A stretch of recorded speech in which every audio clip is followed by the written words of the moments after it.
ዮሐዴ ያነሳው ነጥብ ነበረ እና አንድ ጊዜ ብርሃን የበራላቸው ሰማያዊን ስጦታ የቀመሱትን ከመንፈስ ቅዱስ ተካፋዮች ሆነው የነበሩትን መልካሙን የእግዚአብሔር ቃልና ሊመጣ ያለውን የዓለም ኃይል የቀመሱትን በኋላም የካዱትን እንደገና ለንስሐ እነርሱን ማደስ የማይቻል ነው። ለራሳቸው እግዚአብሔር ልጅ ይሰቅሉታል ያዋርዱትማልና ይላል። እነዚህ ሰዎች አስቀድሞ እምነታቸው ልክ አይደለም ሊባል ይችላል? አይቻልም። ስለዚህ ትክክለኛ እምነት ነበራቸው፣ በህይወታቸው ግን ካዱት ነው። ትክክለኛ እምነት ነበራቸው፣ በህይወታቸው ማን ላይ ካዱት። ቴንኪው፣ እናመሰግናለን። እና ጥያቄ ባቢሎን። እሺ ቆይ ርዕሱን አይተዋል አይደለ? እሱን ነበር እኔ ራሴ ለመጠየቅ የገባሁት። የፕሮቴስታንት የሰው ሰራሽ ትምህርቶች ይላል። ሰው ሰራሽ ትምህርቶች አሉ ማን ነው የሉም ብለህ ታምናለህ? ፕሮቴስታንት ውስጥ መጽሐፍ ቅዱስ ሰው ሰራሽ ትምህርት አይደለም። ሰዎቹ ግን ሰው ሰራሽ ፕሮቴስታንት ውስጥ ነው ያልኩት። ሊኖሩ ይችላሉ። ለምሳሌ ቅድም የነበረው ልጅ አይ አስቀድሞም እምነታቸው ልክ አይደለም እያለ ነበር። ስለዚህ በአንተ ቀድመ በሰጠህን ማብራሪያ መሰረት የእሱ ንግግር ሰው ሰራሽ ነው ልንል እንችላለን ማለት ነው አይደል? መጽሐፍ ቅዱስ እንከን የሌለበት እንትን ነው። ግን ሰዎች ከራሳቸው የተነሳ ከራሳቸው ፍላጎት የተነሳ እንዳሻቸው ትምህርቱን ላበላሹ ይችላሉ። ስለዚህ እኛ ከመጽሐፍ ቅዱስ አንጻር ነው ነገሮችን ሁሉ የምናየው እንጂ የሰዎች እንደፈለጉ ሰዎች ስላደረጉ እነሱን አንከተልም፣ ሰዎችንም አንከተልም። የእግዚአብሔርን ቃል ብቻ ነው የምንከተለው። ዮሐዴ እየሰማ ነው አይደል?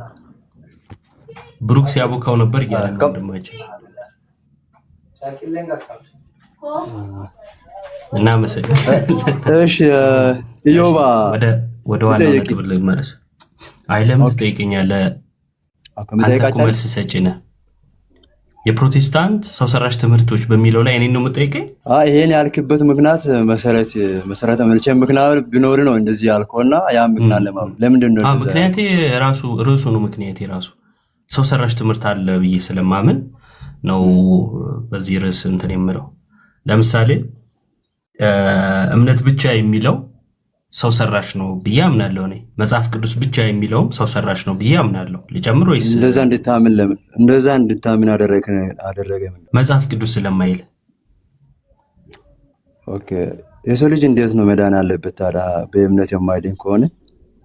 አይ በእምነት አይድንም አላልኩ፣ እምነት ብቻ ነው ያልኩት። የተቃወምኩት እምነት ብቻን እንጂ እምነትን አይደለም። ሰው በእምነት እንደሚድን ታምናለህ ማለት ነው? በትክክል። እምነት ብቻ የሚለው ግን ሰው ሰራሽ ትምህርት ነው። እርሱም የማርቲን ሉተር እንትን ነው፣ ምንድነው ትምህርት ነው። ማርቲን ሉተር ደግሞ ሰው ነው። ስለዚህ ሰው ሰራሽ ትምህርት ነው እልሃለሁ። አሁን ሰው ሰራሽ ትምህርት ያልክበት ምክንያት ብቻ ለምትለው ቃል ነው አይደል? እንጂ ሰው በእምነት እንደሚድን ታውቃለህ። ብቻ የምትለው ቃል ከክርስቶስ ትምህርት ጋር በቀጥታ ትጋጫለች። ስለዚህ ከጌታ ላለመጋጨት ብቻ አምርሬ እቃወማታለሁ። አይ ግድለም የምሰጠኝ ማስረጃ ስለምረዳ አውቃለሁ። እኔ ምልክ ሰው በእምነት እንደሚድን ካወቅኩ በኋላ እርግጠኛ ከሆንክበት በኋላ ሌላ ነገር ለምን እንዳስፈለጉ መረዳት ነው አለብኝ ወይ ብቻ የሚለውን ነገር እየተቃወመን መኖር አለብን? ሌላ ነገር ያልከኝ ምንድን ነው? ለምሳሌ ሰው ከእምነት በኋላ ከዳነ በኋላ አንተ መንግስት ሰራተኛ ከሆንክ በኋላ ስራዬን በአግባብ መስራት ግዴታ አለበት። ስለዚህ የተቀጠርከው እኮ ስራውን ለመስራት ነው። የዳነ ሰው እግዚአብሔር አሰበለትን እግዚአብሔር አዘጋጀለትን ስራ ይሰራል እንጂ አንተ ለራስህ ያዘጋጀህ። ቆይ ስራው ጋር እንመጣለን። ለምሳሌ ጥምቀት ከዳነ በኋላ ነው የሚጠመቀው ወይስ ለመዳን ነው የሚጠመቀው? ከዳነ በኋላ ነው የሚጠመቀው። እስቲ ማስረጃ ስጠኝ። ከዳነ በኋላ ነው የሚጠመቀው የሚል። እኔ ደግሞ ለመዳን ነው የሚጠመቀው ብዬ ማስረጃ ሰጣለሁ። ኦኬ እሺ፣ አንድ ደቂቃ ባብላጣ ይቻላል። እሺ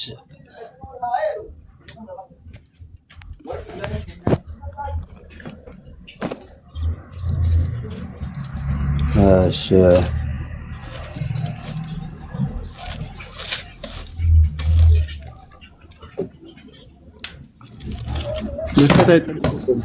ጥቅስ እዚህ መጽሐፍ ቅዱስ ስለተከፈተ ጥቅስ መስጠት ይችላል። እዚሁ ላይ ታነባለህ። እሺ ሐዋርያት ሥራ ምዕራፍ 8 ቁጥር 13 ፕሮፋይል ቀይረ ሌላ ሰው መስለኛል እኮ። አረ ችግር እሺ ሐዋርያት ሥራ ምዕራፍ ቤተ እምነት ነህ አለማለቴን ማመስገን። እሺ ስንት አልከኝ? ሐዋርያት ሥራ ምዕራፍ 8 የሐዋርያት ሥራ ምዕራፍ 8 እሺ ቁጥር 12 ላይ አንብብልኝ። ቁጥር 12 ላይ ቁጥር 12 እሺ አንብ ትችላለህ። እሺ አዲስ መደበኛ ትርጉም ነው ያዝኩኝ፣ ትንሽ ግራ እንዳያጋባክ ብዬ ነው። ነገር ግን ፊልጶስ ስለ እግዚአብሔር መንግስትና ስለ ኢየሱስ ክርስቶስ ስም የሰበከላቸው አምኖ በመቀበላቸው ወንዶችም ሴቶችም ተጠመቁ ይላል። ከላይ ማንም ባመኑት ጊዜ ኢየሱስ ክርስቶስን ሰበከላቸው፣ አምኖ በመቀበላቸው ወንዶችም ሴቶችም ተጠመቁ ይላል። አመኑ በኋላ ነው ተጠመቁ። ክፍሉ የሚለው ግን ምንድነው? አምኖ ከዛ በኋላ በማንተ ራስ ያመኑት የሚለው ማንን ነው? ዘፈን ገብቶ ያልተጠመቀም አይድንም፣ ወይንም ደግሞ ሳያምን አይጠመቅም። ስለዚህ ያልተጠመቀ እኮ አልዳንም ተብሎ ሊጻፍ አይገባም ማለት ነው። ግልጽ ነው። ዮባ ማለት አሁን አንተ አንድ ሰው ካመነ በኋላ መጠመቅ አለበት፣ ካልተጠመቀ ደግሞ አልዳንም ብለህ መጠመቅ አለበት። ስለዚህ መጠመቁ ግዴታ ነው ማለት ነው። ካልተጠመቀ አልዳንም ምን እያልክ ነው? በትክክል ግዴታ ከሆነ ጌታ አጠገብ የተሰቀለ ሰው አልዳንም ማለት ነው። ኢየሱስ ራሱ የመሰከረለት ከእኔ ጋር በገነት ትኖራለህ ብለዋል። ያ ሰው አልዳንም ማለት ነው። በዛ ጊዜ የነበረው የኢየሱስ ጥምቀት ነበር አልነበረም?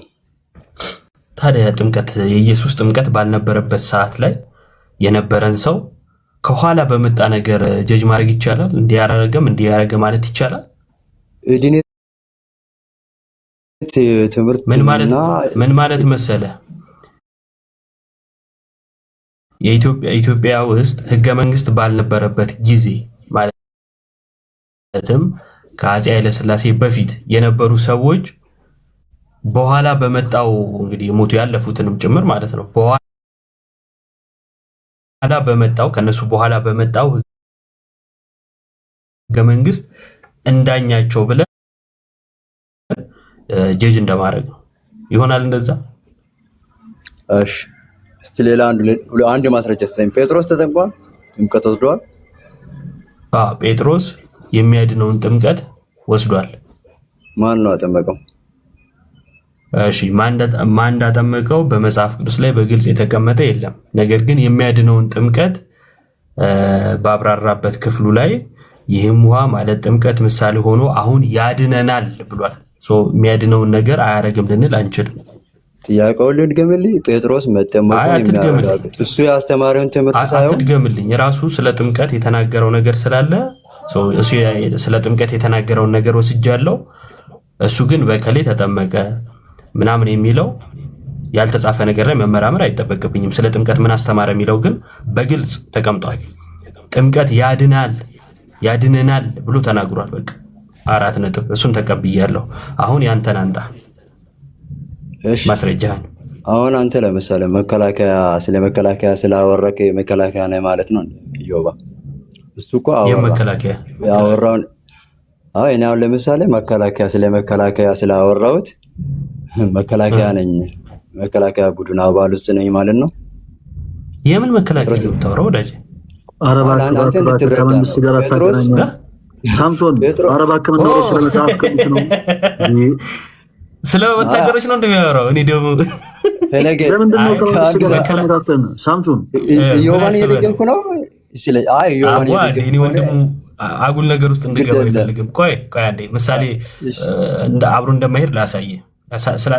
አብሮ ይሄዳል አላልኩም እኮ አንተ እንድትረዳኝ ነው። አንዴ እኮ ገባኝ። ምሳሌው እንደ ምሳሌነት ነው የወሰድኩት፣ ከጥቅሱ ጋር ላምታታባ አይደለም። በቃ እንደ ምሳሌነት ወስጄው፣ ግን እኔ ከነገርኩ ጋር ማች አያደርግም። ምን ማለት ነው? ጴጥሮስ ያድነናል ነው ያለው። ያድነናል ማለት ራሱን አካቷል ማለት ነው። መከላከያ ነኝ ካልክ አዎ መከላከያ ነህ። ነንም ካልክ በብዛት ውስጥ ራስን ከተ ነን እያልክ ነው ነህ። ስለ መከላከያ ስታወራ ግን መከላከያዎች እኮ እንደዛ ካልክ ራስህን ሶስተኛ ወገን አድርገህ እያወራ ነው፣ ስለነሱ እየተረክ ነው ይባላል። መከላከያዎች ነን ከውጭ ምሳሌ ስለወሰድኩኝ ይቅርታ አድርግልኝ በለኝ። ከውጭ ምሳሌ ስለወሰድኩኝ መጽሐፉ ላይ እስቲ አንተም ክበትና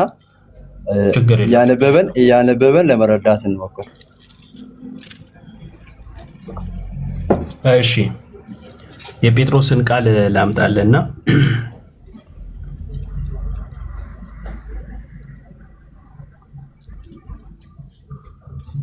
ይነበብልሃል። ፊት ለፊት አውጥቼልህ አንብቦ። እሺ ይህም ውሃ ደግሞ ማለት ጥምቀት ምሳሌ ሆኖ አሁን ያድነናል አለ። ምን አለ? ያድነናል። እሺ ቀጥል። ያድነናል ሲል ራሱን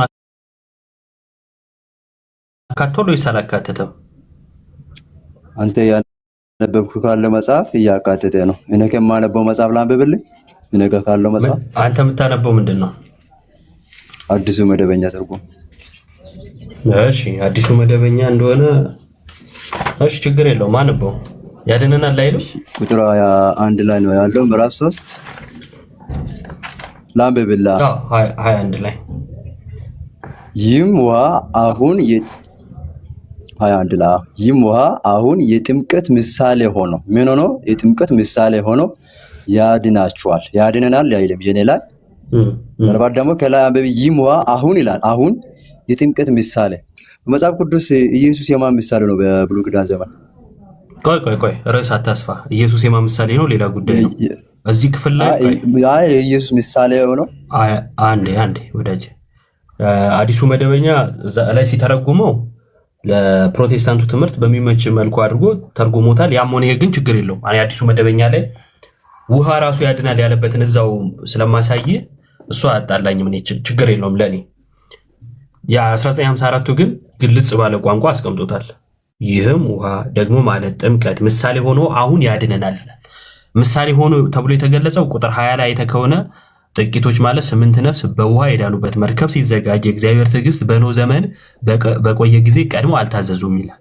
ስለዚህ ምሳሌነቱ የትኛው ነው ከተባለ አስቀድሞ በብሉይ ኪዳን የነበረው 8 ነፍስ የዳኑበት ሌላው የጠፋበት ውሃ ነው።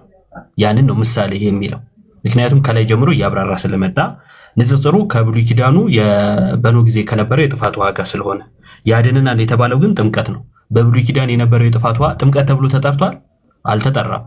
ጥምቀት ተብሎ የተጠራው ምንድን ነው? የአዲስ ኪዳን ጥምቀት ነው። ወይንም ደግሞ የሙሴ የዮሐንስንም ማንሳት እንችላለን። ጥምቀት ተብሎ የተጠሩ ማለት ነው። ግን ደግሞ አሁን የምናወራው ስለ ክርስቶስ ጥምቀት ነውና ወይንም ደግሞ ሐዋርያቱ መኩዬ ከፍ ላድርግ፣ ስለ ሐዋርያቱ ስለሚያጠምቁት ጥምቀት ነውና እኛ የምናወራው ስለ ኢየሱስ ጥምቀት ነው ብለን እናወራለን ማለት ነው። ያድናል ተብሎ ተገልጿል። ያድነናል ነው የሚለው 1954 ላይ አዲሱ መደበኛ ላይ ያድናችኋል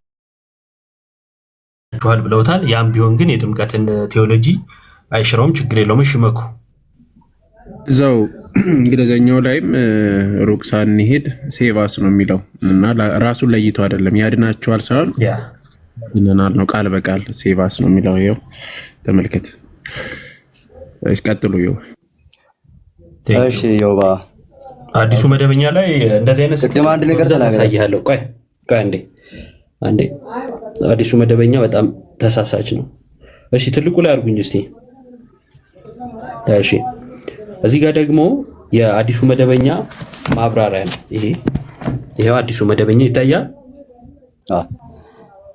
እሺ አዲሱ መደበኛ ላይ ዳግ ማብራሪያው ላይ ሲያብራራ ይኸው ውሃ የጥምቀት ምሳሌ ሆኖ የሚለውን በዚህ ቦታ ሁለት ስዕላዊ መግለጫዎች ቀርበዋል። የኖህ የጥፋት ውሃ ጥምቀትን የኖህ የጥፋት ውሃ ምንን ጥምቀትን የሚመስለው ማለት ነው። ጥምቀት ደግሞ ድህነትን ያመለክታል።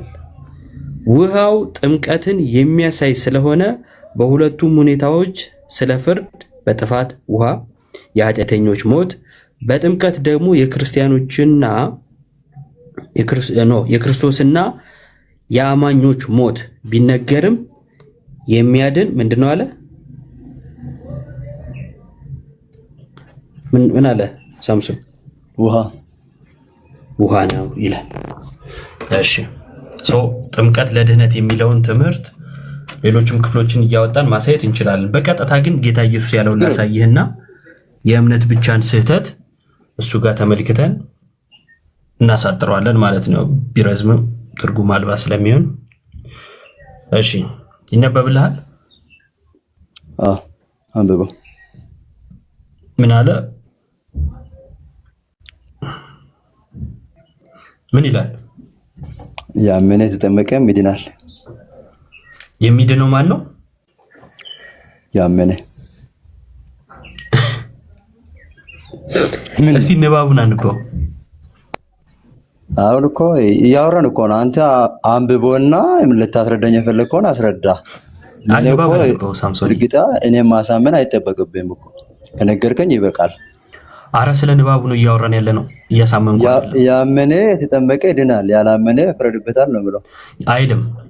ንባብ ራሱ ልክ አይደለም። በደንብ ፊደሎቹን ያቸው እና ነበር። ያመነ የተጠመቀም ይድናል። ኦኬ እማን ስላጎደልኩ ነው። ያመነ የተጠመቀም ይድናል። ምን አጎደልካት? ምን እንደምትወክል ታውቃለህ? ምን የምትለዋ ፊደል ምን ነው የምትወክለው? እየሰማሁ ነው። ከአንተ ልማር። እሺ እናን ነው የምትወክለው። እና ማለት ነው ግሪኩም ላይ ብትሄድ ካይ ይላል። እንግሊዘኛውም ላይ ብትሄድ ኤንድ ይላል። እና ማለት ነው ምን የምትወክለው እናን ነው። ያመነ እና የተጠመቀ ይድናል ማለት ነው። ስለዚህ የሚድነው ማን ነው? ያመነ የተጠመቀ ይድናል የምትለውን አሁን ሐሳቡን አይቻለሁ እኮ ማርቆስ 16 ላይ ያለን ነው። ስለዚህ የሚድነው ማን ነው? ስንት አዳኝ አለ ብለህ ታስባለህ? ቆይ ችግር የለው መልሳለሁ። የሚድነው ማን ነው? ስለዚህ የሚድነው ማን ነው? በዚህ ንባብ መሰረት ያመነ የተጠመቀ። ስለዚህ ማመንም መጠመቅም ለምንድን ነው የሚያስፈልጉት? ለድነት። አሁን መልስልኝ። ስንት አዳኝ አለ? ከምን አንጻር ነው ስንት አዳኝ አለ ያልከኝ? ከእግዚአብሔር መለኮታዊ አዳኝነት ጋር ያያይዤ ነው። ስንት አዳኝ እንዳለ ማዳን የእግዚአብሔር ነው ይላል መጽሐፍ። ኦኬ ማዳን የእግዚአብሔር ነው፣ ማዳን የበጉም ነው ይላል። እሺ ኦኬ አንድ እግዚአብሔር ብቻ ነው ማዳን የሚችለው ማለት ነው። ትክክል። ኦኬ ክርስቶስም ማዳኝ ነው፣ ውሃም ማዳኝ ነው ይቻላል። እሺ ንስሐ ያድናል። ሶኒሳ ሲገባ እንደውም ንስሐ እምነት ያድናል። ያመነ ይድናል። እምነትም አዳኝ ነው፣ ኢየሱስም አዳኝ ነው። አይጋጭም። ያመነው ክርስቶስን ነው፣ ውሃውን አይደለም። ውሃውን የምንጠመቀውም ከኢየሱስ ጋር አንድ ለመሆን ነው። ማስረጃ ልስጥህ እኮ አንብቤዋለሁ ማስረጃውን። እኔ እኮ ጥምቀትን እየተቃወምኩ አይደለሁም እኮ። ሰው ካመነ በኋላ ይጠመቃል። እሱማ እኮ ለመዳን እንደሆነ ፍሬ ማፍራት አለበት። ችግር የለውም። ፍሬውን ተውና ለጊዜው በቃ ለመዳን እምነትና ጥምቀት በማለት እምነት ብቻን አፈረስክ። ለዛ ነው የፕሮቴስታንት ሰው ሰራሽ ትምህርት አለ ከሚለው ውስጥ አንዱን ሳነሳ እምነት ብቻ የተቃወምኩት ለዚህ ነው። አንተም ልክ ነው፣ ሰው ሰራሽነቱን አምነሃል። ምን ብለህ ጥምቀት ለድህነት ብለህ ብቻ የምትለዋ ከጥምቀት የምትለየውን ቃል ገፍተሃል። አይ እኔ እምነት ብቻ ስል ጥምቀትን አለይ የምትለኝ ከሆነ ደግሞ ማውራት እንችላለን። እኔ እምነት ብቻ ነው ሰውን የሚያድነው እግዚአብሔር ፊት ማንም በሰራ ስራ ወይም ደግሞ በሚፈጽሙ ተግባራት አሁን ለመዳን ማመንና መጠመቅ ነው የሚያስፈልገው አልከኝ። አንድ ጥያቄ ልጠይቅ። የአንተ ስም ኢዮባ መሆኑን በምን ማረጋገጥ እችላለሁ? ዮሐድ አለ በዮሐድ አይ አለው ሲሪየስ ንገረው። ማን ነው ኢዮባ መሆኑን? ያው በእኔ አረጋገጥኩ። ኢዮብ መሆን በምንድን ነው ማረጋግጠው? ያው እኔ እየነገርኩ ነው። አይ ኢዮብ ንገረኝ። እሱማ ነገረ ጻፈልህ እኮ አንብበዋ። ኢየሱስም ኢዮብ የሚለው ኢየሱስም መሆኑን እኔ በምን ማረጋገጥ እችላለሁ ነው አልኩ። እኔ ነገርኩ እንዴ ሳምሶን፣ እኔ እየነገርኩ ነው። ኢዮብ ነው ስሙ። ይጨመርላ ሌላ አንተ ምስክር ስለወጣ አንተን ስም ምስክርነት አልቀበለም። ለዛ ነው የእሱ ምስክርነት ነው የምቀበለው። የማን ምስክርነት ነው የምትቀበለው? መጽሐፍ ቅዱስ ላይ ራሱ የሚያረጋግጥልኝ ኢዮብ ራሱ ኢዮብ ንገረው በቃ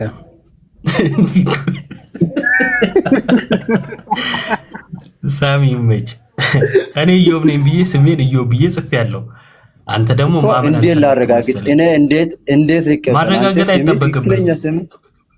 ማረጋገጥ አይጠበቅብህም። እኔ ያልኩህን ነው የምታምነው። ነኝ ያልኩትን መቀበል ግዴታ አለብህ። ኦኬ። ለዛ እግዚአብሔርን እኔ ሲቀበለኝ እኔ በክርስቶስ ማመኔ ራሱ እግዚአብሔር ነው እርግጠኛ ሆኖ የሚቀበልልኝ። እኔ ግን ያንተ ስም ኢዮብ መሆኑን ያንተ ማታወቅ አይቼ ኖ ኦኬ ትክክል ነው ኢዮብ ነው ስሙ ብዬ መታወቂያውም ላይ እኔ ነኝ በእኔ ፍቃድ ነው መታወቂያም ላይ ስም የሚሰፍረው እኮ ያኔ አምናለሁ። ሳምሶን ቆይ የሎጂክም ችግር አለብህ አንተና ማይገናኝ ሎጂክ ዝም ብለህ አታምታታ። የመጀመሪያ ስለ መታወቂያ ካነሳ መታወቂያ ላይ ስሜ ኢዮብ ይባል ወይም ጫላ ከበደ ይባል የምለው እኔ ነኝ። እሺ፣ ስለዚህ መታወቂያው የሚገልጸው እኔን ነው፣ እኔም የምገልጸው ራሴን ነው። ስለዚህ እኔ ባልኩ ነው የምታምነው ማለት ነው። ቆይ አንዴ ስርስር ያታውራ። ይሄኛው ያመጣኸው ነገር አብሮ አይሄድም። ስለዚህ ለወደፊቱም ዝም ብለህ ማይገናኝ ነገር አታገናኝ። ጥሩ አይደለም። በቃ ዋናውን ሐሳብ እንዳትቀበል ስለሚያደርግ ማለት ነው። ቆይ አንዴ ወደ ዋናው ነጥብ ስመጣ እምነት ብቻ አሁን ነጥብ ላይ እናውራ። ያሁኑ ነጥብ ነው እኮ አንተን ለመረዳት ተው እንጂ ምን ሆነ ነው? እምነት ብቻ የሚለውን ስንቃወም አልኩ መጽሐፍ ቅዱሳዊ ስላልሆነ ነው። የፕሮቴስታንት ሰው ሙት ማረግ እኮ ፌር አይደለም። ላውርድታች ኧረ መፍትሄ ነው። ስለ ስም ካልተወያየው ብሎ ስለ ስም ለመወያየት እንደዚህ መሰገጥ እንዲህ ጥቅስ ስለ ስም ነው የማወራው። ጉድ እኮ ነው ዘንድሮ። እሺ የሚገርም ነው። ፕሮ የምትባል አካውንት ብሎክ አድርጉት እስቲ። ሚዩት ነው ያደረኩት ብቻ ነው ተሳስቼ። እና የትኛውም ኦርቶዶክስ ቤት ስታገኙት ብሎክ አድርጉት። ምንም የማያውቅ በየሄደበት ስድብ ብቻ የሚያውቅና ከስድብ ውጭ ምንም አይነት ማንነት የሌለው ሰው ነው። ምንም ማለት ነው። እና ተሳዳቢነት ስለሆነ እውቀቱ መቶም ጥቅም ስለሌለው እንደዚህ አይነት አላስፈላጊ ሰዎችን ብሎክ አድርጓቸው። እኔ ቤት ብሎክ ነው አያስፈልግም። በገባበት ሁሉ ስድብና የቅዱሳን ስድብ እውቀት መስሎ የሚታየው ሰው ነው። በእሱ እኔ ሁሉ ፕሮቴስታንቱ ብዬ አልናገርም። በቃ እንደሱ አይነት ሰውም ስለሌለ ማለት ነው። የዚህን ያክል ብቻ ብሎክ አድርጉት። እሺ። እና በአጭሩ ሰው ሰራሽ ትምህርት ብለን የገለጽነውን ራሳቸው ፕሩፍ እያደረጉ ነው እየወጡ ያሉት ማለት ነው። ቅድም ብሩክ ከሃዴ ጋር ሲወያይ ራሱ ነው ፕሩፍ አድርጎ የወጣው። እንደውም ይሄኛው መጣና ራሱ ሰው ሰራሽ ትምህርት ነው ያለው ብሎን ነበር ካስታወሳችሁ። ዕብራውያን 6ን ስናነሳ ማይክ ከፍተህ አስለህ ትዘጋለህ። ሞዴሬተር ነው የዘጋው። ሳላውቀው ነው የዘጋሁት። ሞዴሬተር ነው የዘጋው። ጽሑፉ መጥቶልኛል። እሺ ማይኩን ከፈትኩና ላወራ ስል መሰለኝ። ከዛ ሞዴሬተር ሚውት አለኝ። ችግር የለው። እሺ በቃ በአጭሩ ብዙ አላቆይ ትቀጥላለህ ከወንድሞች ጋር። ሰው ሰራሽ ትምህርት እንዳለው አረጋግጦልን ነው እየወጣው ማለት ነው ወንድማችን። ቀጥሉ መኩታ። አይዞህ አትለውም እንደ ከፍቶ ለማሳል ነበር የከፈትከው። አማኑኤል የዘጋው ማነው? ሞዴሬተር ማነው? አገዙ እንጂ አንተ ከፍተህ ልታስል ነበር። ኖ ከፍቼ ላወራ ነበር አሳለኝና ኖርማል ዘጋችሁ። ድንገት ነው። እሺ እስቲ ክፍት አድርጌ አይደል የቆየሁት? ክፍት ነበር እንዴ? መሀል ላይ ከፈትኩኝ አሳለኝ። ከዛ በኋላ ዘጋችሁ። እኔ ጋር ምን ጥፋት አለ? አይ ምንም የለም። እኔማ ማይክን ከፍተህ ልታስል መስሎኝ ከዛ ሚዩት ሲያደርጉ ተናደ መስሎኝ።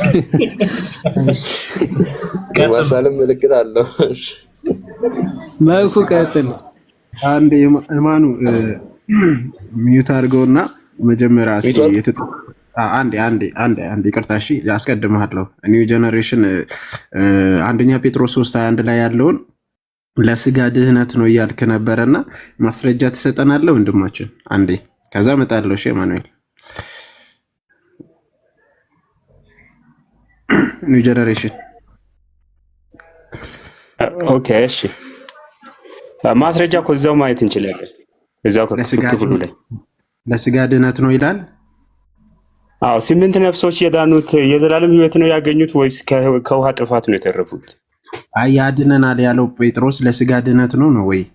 21 ላይ ተጠቅሷል። 8 ነፍሶች የዳኑበት ውሃ ብሎ ያነሳው ጴጥሮስ ያነሳው የዘላለም ሕይወት ያገኙበት ነው ወይስ እያለ ያለው የስጋ ድነት ወይም ነፍሳቸው ከውሃ ጥፋት የተረፈበት ነው? የኔ ጥያቄ እሱ የብሉይ ኪዳንን በአዲስ ኪዳን ምሳሌ ጥላ አድርጎ አመጣና በአዲስ ኪዳን ያድነናል አለው። አዲስ ኪዳን ያለው ጴጥሮስ ለስጋ ድህነት ነው የሚለው ማስረጃ አለ። የብሉይ ኪዳኑን አይደለም የጠየቀው። ብሉይ ኪዳን ጥላ ነው። እሱ በርስ ባይበርስ ይዘው አለ እኮ። ለምን አናነብም ክፍሉን? ስለዚህ በአዲስ ኪዳን ጴጥሮስ ያድነናል ያለው የስጋን ድህነት ነው። እሱ ቦታ ላይ አንተ ከፋፍለ ነው የምታየው። ማለት 8 ነፍሶች የዳኑበት ሲል 8 ነፍሶች የዘላለም ሕይወት ያገኙበት ነው እያለ ነው። ኒው ጀነሬሽን አሁንም በድጋሚ ጠይቀሃለሁ። የጠየቅኩ ይህም ውሃ ደግሞ ማለት ጥምቀት ምሳሌ ሆኖ አሁን ያድነናል ያለው ጴጥሮስ ለስጋ ድህነት ነው ወይስ አይደለም? መጀመሪያ እሱን ለይልኝ። የሚቀድመው አለው ከላይ ያለውን የሚቀድመውን እናስቀድመው። ይቅደም አይቅደም ጴጥሮስ ያለው ጀምረን እናንብበው። አንዴ እሱ እናነባለን። መጀመሪያ እምነትን ንገረኝ፣ እዚህ ላይ ያለህን አቋምን ማለት ነው። ጴጥሮስ ያለው ለስጋ ድህነት ነው ወይስ ደግሞ ለዘላለም ሕይወት ነው? ሁለት ምሳሌ ሆኖ እኮ ነው እያለ ያለው። ከዛ ታብራራለህ። እሱ ችግር ታብራራለህ። አንተ የትኛው ነው? ለስጋ ድህነት ነው ወይስ ደግሞ ለዘላለማዊ ሕይወት? እኔ ደግሞ ከ20 ጀምረን እንየውና እዛ ጋር ደግሞ እስከ መደምደሚያ ላይ ለመድረስ 20ውን በደንብ ማየት አለብን። ጥቂቶቹ ማለትም 8 ነፍስ በውሃ የዳኑበት መርከብ ሲዘጋጅ የእግዚአብሔር ትዕግስት በኖህ ዘመን በቆየ ጊዜ ቀድሞ አልታዘዙም። ይህም ውሃ ደግሞ ማለት ጥምቀት ምሳሌ ሆኖ አሁን ያድነናል።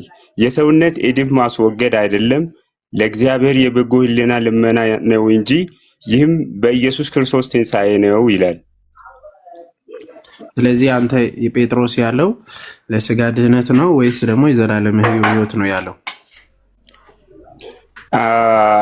ለዘላለም ሕይወት ነው ብዬ ለመውሰድ የበጎ ሕሊና ልመና ስለሆነ የክርስቶስ ስም ነው። አሁን የክርስቶስ ትንሣኤን በማመን ነው የሚለው ላይ እኔ እዚህ ጋር ውሃ ብቻውን ያድናል ሜሪሊ ወተር ያድናል የሚል እምነት ባይኖረኝም በኢየሱስ ክርስቶስ ስም ጥምቀት ያድናል ቢባልም አሁን እኔ በጥምቀት እግዚአብሔር ያድናል እንጂ ጥምቀት ያድናል የሚል እምነት የለኝም። ጥምቀት ውሃውን ብቻ ያድናል የሚል እምነት የለኝም። አሁንም በድጋሚ ወደ ሌላ ነው እያወራ ያለውን ይቅርታ አድርግልኝና የተጠየቀው ጥያቄ ምንድን ነው? አሁን ብቻ የሚለው ምናምን አልጠየቅኩም፣ ብቻም አላልኩም፣ ከኔም አልወጣም። አንድ ጥያቄ ብቻ ነው የጠየቅኩት። ይህም ውሃ ደግሞ ማለት ጥምቀት ምሳሌ ሆኖ አሁን ያድነናል ያለው ጴጥሮስ የዘላለም ሕይወት ነው ወይስ የስጋ ድህነት ነው? አሁን የበጎ ሕሊና የዘላለም ሕይወት ነው። ይሄን ነው በቃ። እሺ ቴንክ ዩ። ሚዩት አድርገውና አላስጨንቅም ማለት ከየት አመጣ የስጋ ድህነት ምናምን ብዬ አላስጨንቅም። እሺ ኢማኑኤል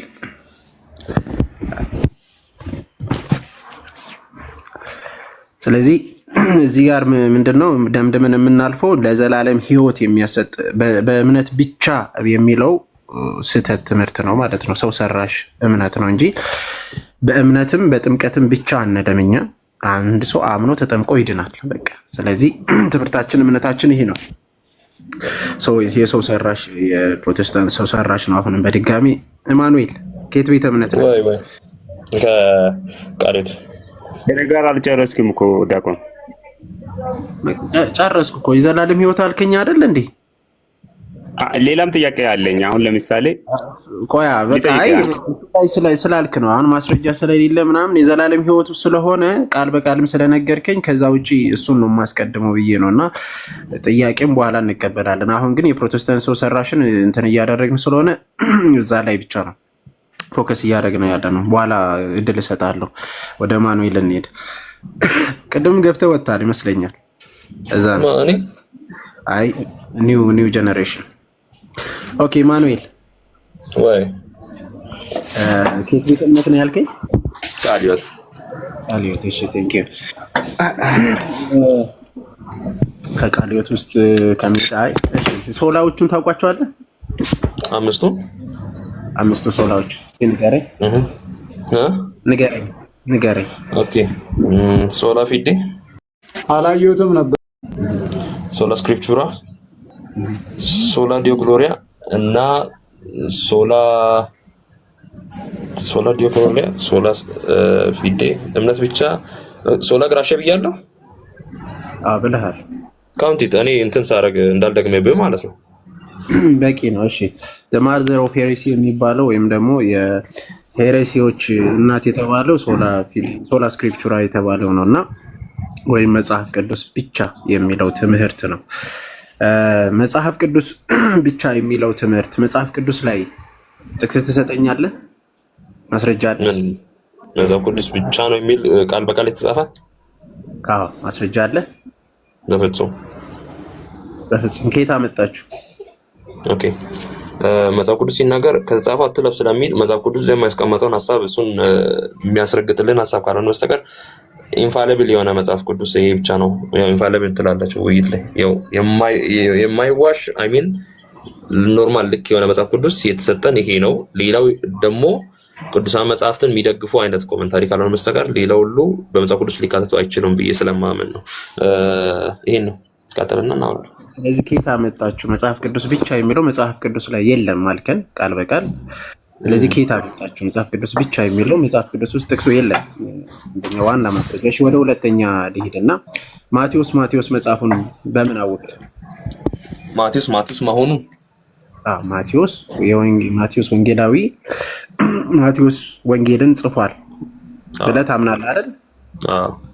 በምን አወቅህ? ጥቅስ አለ ማስረጃ?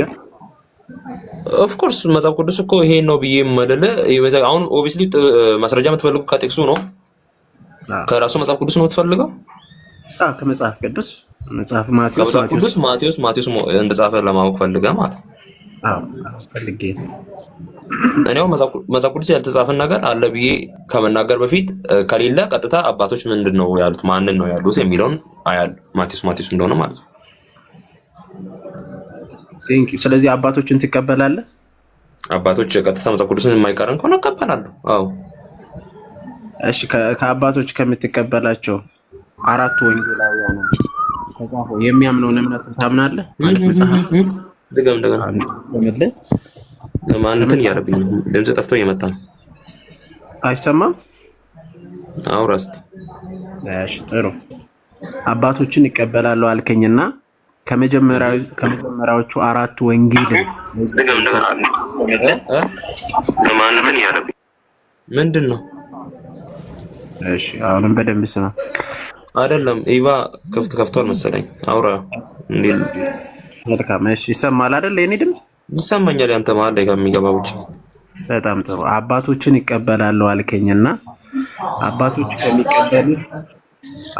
ከሚቀበሉት የመጀመሪያ አራቱ ወንጌላውያንን የለዩት አንዱ ኢራኒየስ ነውና ቅድም ደግሞ መጽሐፍ ቅዱስ ብቻ ነው ያልከውና መጽሐፍ ቅዱስ ብቻ ብለህ እነሱ የለዩበትን አራቱ ወንጌላውያን የለዩበትን አባትን ይቀበላሉ አልክ። አይጋጭብህ ማለት? አሁንም በድጋሚ ማን ነው የለየው? አሁን ስታስረዳኝ እንዴት ታስረዳኛለህ? በድጋሚ ወንጌል ያለ ማን ነው? ቆይ አንዴ ወንጌልን አራቱ ወንጌላውያን እነዚህ ብቻ ናቸው ያለው ማን ነው? እኔ አሁን አንተ የጠራው ሰውዬ ማን ነበር? አልነግርህም እኔ። ኦኬ እሱኛው ሰውዬ የቤተ ክርስቲያን እውነተኛ አባት ይሁን አይሁን አምና ሹር ብቻ ግን ያለ እንደሆነ ልክ ነው። እኔ ግን የቤተ ክርስቲያን አባት ስለ እዚህ ያለውን ቤተ ክርስቲያንን ወክሎ ያለው መሪ ያስቀመጠው መጽሐፍ ቅዱስ ሐሳብ ይሄ ነው ብሎ ያስቀመጠውን አንድ፣ ሁለተኛ ደግሞ ያን ያክል ይሄ ኤንሸንት የቤተ ክርስቲያን አባቶች ያሉትን ሙሉ ባላጠናም ግን እንደዚህ ብለዋል ብሎ የሚመጡትን ትምህርቶችን ስቀበል እያየው ነው ብያለሁ እንጂ ኤቪደንስ ያንን አባትን በምን ተቀበልክ?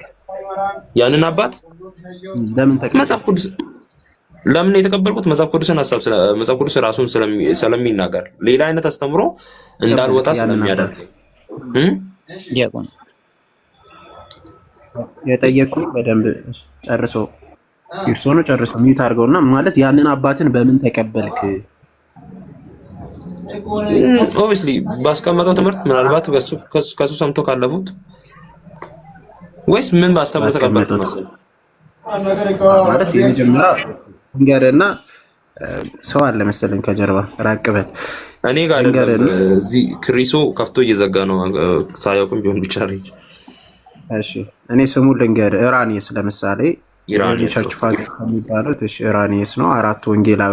አራት ወንጌልን ለይቶ የሰጠ አሁን ላይ የምንጠቀመው ከሌሎች ወንጌላት ለይቶ የሰጠ እሱ ነውና በምንድን ነው እርሱን አንተ የተቀበልከው? አሁን ኢራኒስን አይደለም እኔ አሁን ኦብቪስሊ ኢራኒስ ነው እንደዚህ ያለው ብዬ ካንተ ጋር እያወራሁ አልነበረም። ግን ኢራኒስ ያስተማሪው ያስቀመጠውን ሐሳብ አራቱ ወንጌላት ነው ብሎ ያስቀመጠውን ሐሳብ ማን ነው ለኔ ነገረኝ? የኔ የቤተክርስቲያን አባቶች አሉ አይደል? የኔ እዚህ ያለውትን ማለት ነው። እነሱ ሲዋረድ የመጣው ነው የትምህርት ሐሳብ የመጽሐፍ ቅዱስን ሐሳብ ሲዋረድ የመጣው እኔ ጋር ደርሶ እኔ ደግሞ ከነሱ ሰምቶ ቀጥታ ኢራኒስ ሲናገር ሰምቻለሁ እያልኩ ሳይሆን ኢራኒስን ሰምቶ ያመኑ ሰዎች መጥተው ለኔ ደግሞ ይሄ ሐሳብ ነው ሲሉኝ ሰምቼ አመንኩበት፣ ከዛ ተቀበልኩት ማለት ነው። ኦኬ ስለዚህ በቅብብሎሽ ነው ማለት በቅብብሎሽ ነው ያመንኩት ከቤተ ክርስቲያን ነው የተቀበልኩት የምትለኝ አሁን ያለበት ቸርች እንደሆነ የቤተክርስቲያን በትምህርቶች እየተዋረደ የመጣው ነው። አሁን ያለበት ቸርች ቃለ ሕይወት ናት አይደል? አዎ። የት ነው ያመጣችው? ከየት ነው ያመጣችው? ምን መጽሐፍ ቅዱስን? ሃው ማለት እንዲህ ነው ያመጣችው። ከየት ነው ያመጣችው? አላፈለቀች። አስቀድሞ ያለች ቤተክርስቲያን አለች። ከዛ በኋላ ካቶሊክ ፕሮቴስታንት ሲወጣ ቀጥታ ሉተር ሲወጣ ከዛ ሰብ ሲወጣ ጊዜ ቤተክርስቲያን ፕሮቴስታንት ከተመሰረተችበት ጊዜ ጀምሮ ያለውን ነው። ምንድነው አዲስ ነገር? ወይስ ወደ ሉተር ሄደው ነው? ስለዚህ ከየት ነው ያመጣች? መጽሐፍ ቅዱስ አስቀድሞ ያለውን ነው ያመጣችው። ከየት ነው ማለት አድራሻውን ነው ቦታውን ነው ምኑን ነው የፈለከው? መጽሐፍ ቅዱስ ትቀበላለህ አይደል እንዴ አንተ? አዎ ከቸርች ነው የተቀበልኩ አልክ። ቸርች ደግሞ ከየት ነው ያመጣችው? ከየት ነው የተቀበለችው? ከቸርች አባቶች። እሺ በጣም ጥሩ። ከቸርች አባቶች ቸርች አባቶችን የምትቀበል ከሆነ ያንተ ቸርች አንተ ትቀበላለህ ማለት ነው። እሺ ቸርች አባቶች ካልክ ቸርች አባቶችን የምትቀበል ከሆነ በምንድን ነው ቸርች አባቶችን የተቀበልከው ነው ጥያቄው። በምንድን ነው? እነሱ በሰጠኝ የመጽሐፍ ቅዱስ ሐሳብ ላይ እነሱ ራሱ ተደግፈው ስለሚናገሩ ቸርች አባቶች የሰጡኝን ተቀበልኩ እንጂ ያሉትን ሁሉ ተቀበልኩ አላልኩም። ደግሞ አንድ ነገር በድጋሚ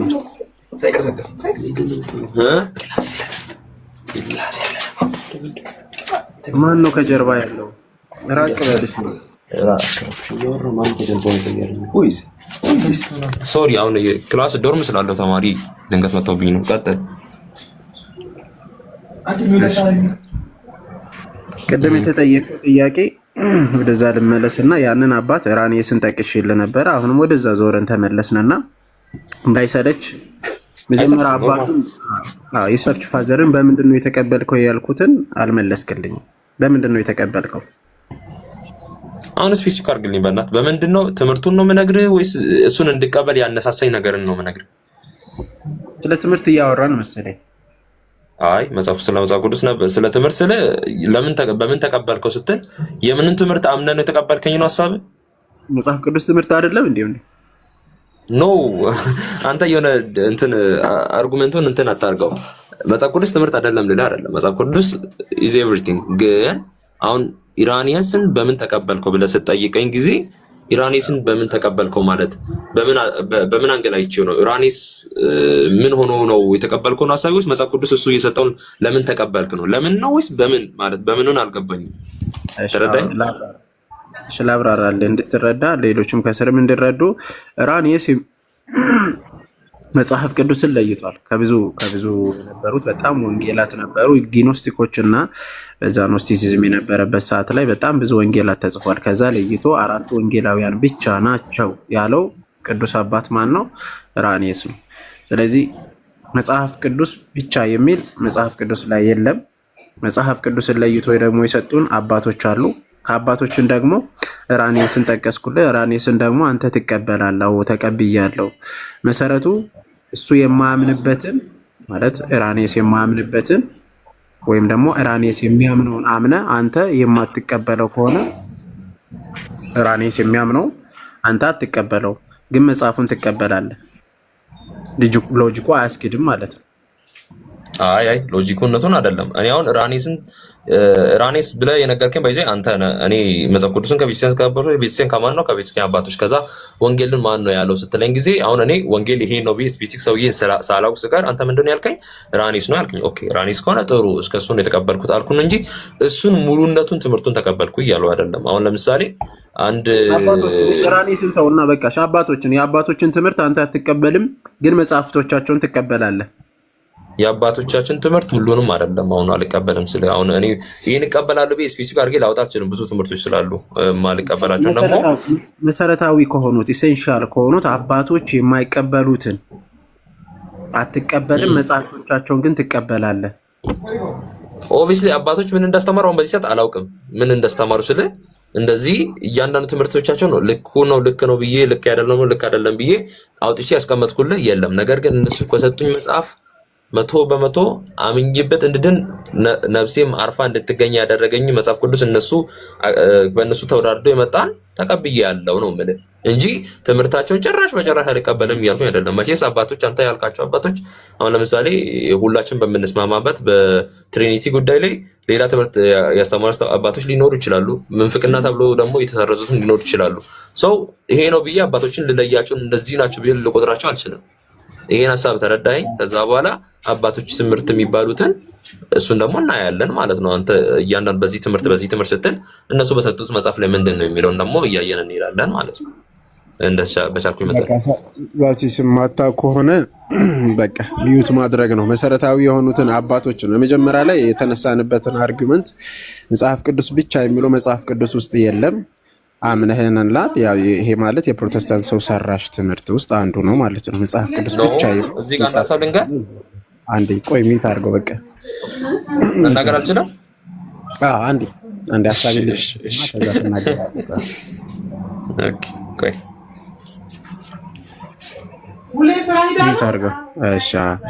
የመጀመሪያው የፕሮቴስታንት ሰው ሰራሽ ትምህርት አንዱ የመጽሐፍ ቅዱስ ብቻ የሚለው ነው። መጽሐፍ ቅዱስ ብቻ የሚለው መጽሐፍ ቅዱስ ላይ ተጽፏል አልተጻፈም።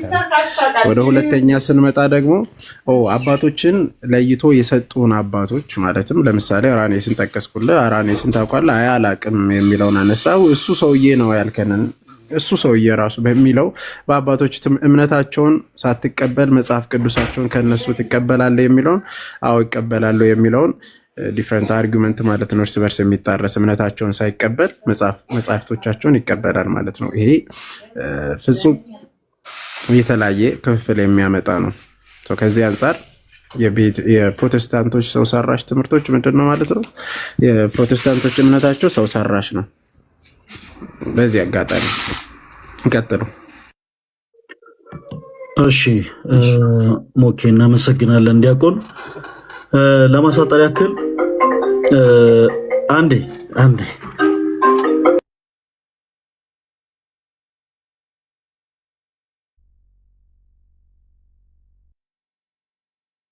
ልጠይቅ ዲቆን